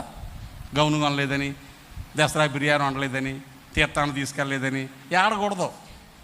ఏడుసామా సరైన కారణం ఉండాలి. దేవుని స్తోత్రం కలిగిన గాక. You have to use your power. అప్పుడు ఈ 4 విషయాలు నీకు అర్థమైతే ఇది సరైన గ్రహింపు. ఈ గ్రహింపు వల్ల ఏమొస్తుందని చదువుకున్నాం కొలసీ పత్రికలో, సకల ఐశ్వర్యము వస్తుంది. దేవునికి స్తోత్రం. ప్రియులారా, ఈ మధ్యాహ్నం నేను చిన్న తలంపు మీతో పంచుకుంటున్నాను. అదేంటంటే మనం క్షేమాభివృద్ధి పొందాలి. సంఘం ఎలా ఉండాలా? సమాధానం కలిగి ఉండాలా. ఇంకెలా ఉండాలా? దైవ భయం ఉండాలా. ఇంకెలా ఉండాలా? ఆదరణ ఉండాలా. ఉండాలంటే ఈ 4 ప్రాపర్గా నీ దగ్గర ఉండాలి. దేవుని స్తోత్రం కలిగిన గాక. నువ్వెందుకు రక్షణ పొందావో అర్థం అవ్వాలి. నువ్వు ఎలాంటి ఆశ కలిగి ఉంటున్నావో ఎప్పుడు గుర్తుపెట్టుకోవాలి. సంఘంలో నీ స్థానం ఏంటో అందుకు తగ్గట్టు బ్రతకాలి. నీకు ఇవ్వబడిన శక్తి ఏంటో దాన్ని కరెక్ట్గా వాడాలి. అప్పుడు ఏమవుద్దంటే వద్దన్న ఆశీర్వాదం వస్తుంది. దేవుని స్తోత్రం కలిగిన గాక. హల్లెలూయా. వద్దన్న ఆశీర్వాదం వస్తుందండి. నీ ఆశలు తీర్చబడతాయి. ఇందాక చెప్పానే, ఇల్లు, పిల్లలు, బంగారం ఇవన్నీ లెక్కల్లోకి రావండి. అద్భుతమైన కార్యాలు చేస్తారు. మా చిన్న పాప MSc BD చేసింది. డాడీ నేను సేవకుని చేసుకుంటాను, కానీ నన్ను దేవుని డబ్బులతో చదివించారు కాబట్టి నేను కొద్ది రోజులు ఉద్యోగం చేసి సేవకు పెట్టాలనుకుంటున్నాను. అలా వాళ్ళు ఒప్పుకుంటే సంబంధం ఫిక్స్ చేయమంది. వాళ్ళతో మాట్లాడాను నేను. వాళ్ళు ఓకే అన్నారు. ఈ అమ్మాయి సేవ చేయకు మునిపే వాళ్ళు ఆల్రెడీ ఒక బైబిల్ కాలేజీలో పనిచేస్తున్నారు. ఈ అమ్మాయి 2 పనిచేస్తుంది. ఒక కమ్యూనిటీ కాలేజ్ ప్రిన్సిపాల్గా, ఇంకొక స్కూల్లో టీచర్గా పనిచేస్తుంది. DSC రాస్తాను డాడీ అంటే ఓకే అన్నాం. కోచింగ్ కూడా లేకుండా ఆడతా పడతా DSC రాసింది.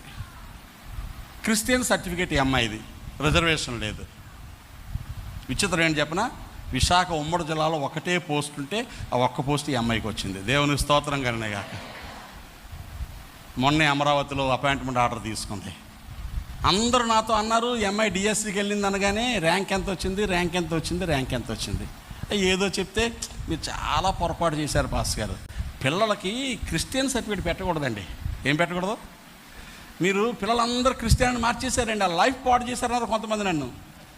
నా పిల్లలందరూ దేవుని కోసం బ్రతకాలనుకొని క్రిస్టియన్ సర్టిఫికేట్ పెట్టాను. నేను దేవుని సేవ చేస్తూ దేవుడిచ్చే బియ్యం తింటూ నా పిల్లల్ని క్రైస్తవులు కాదని చెప్పే దమ్ము నాకు లేకపోయింది. నా భార్య క్యాస్ట్ని వాడేసుకొని నేను వాళ్ళని వేరే కమ్యూనిటీలో ఉంచేయచ్చు, మాది ఇంటర్ క్యాస్ట్. కానీ నేను నా పిల్లలు క్రిస్టియన్స్ అని పిలువబడడం కోసం నేను చాలా ప్రయాసపడ్డాను. ఇప్పుడు దేవుడు ఏం చేశాడు?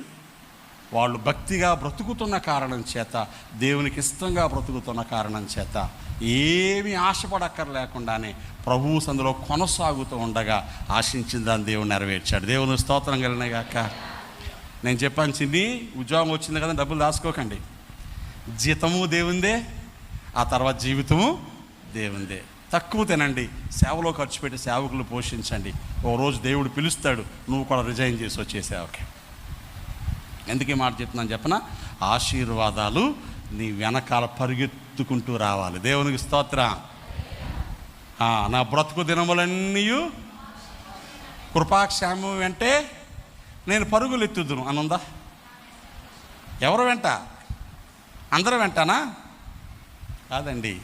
ఎవరైతే ఆ దుడ్డు కర్ర దండానికి లోబడతారో, ఎవరైతే ఆ పచ్చిక బయలులో పరుంటారో, ఎవరైతే కాపరు స్వరాన్ని వెంబడిస్తారో, ఎవరైతే క్షేమాభివృద్ధి నొందుతారో, ఎవరి గిన్నె నిండి పొర్లుతుందో. దేవునికి స్తోత్రం. నా గిన్నె నిండి, నీ గిన్నె నిండి పొరలగలిగితే కృపాక్షేమాలు నీ వెంట వస్తాయి. దేవునికి స్తోత్రం చెబుదాం, ఆశపడదామా? దేవుడు అలాంటి పరిస్థితి మనందరికిచ్చి క్షేమాభివృద్ధి నొందిన సంఘముగా, వృద్ధి చెందిన సంఘముగా, క్షేమం పొందిన దేవుని బిడ్డలుగా, ప్రభువు నిమిత్తమే బ్రతుకుతున్న వారిగా మనల్ని ఆశీర్వదించాలని ఆశపడదాం. దేవుడు అలాంటి కనికరము, కృప మనందరికీ అనుగ్రహించునుగాక.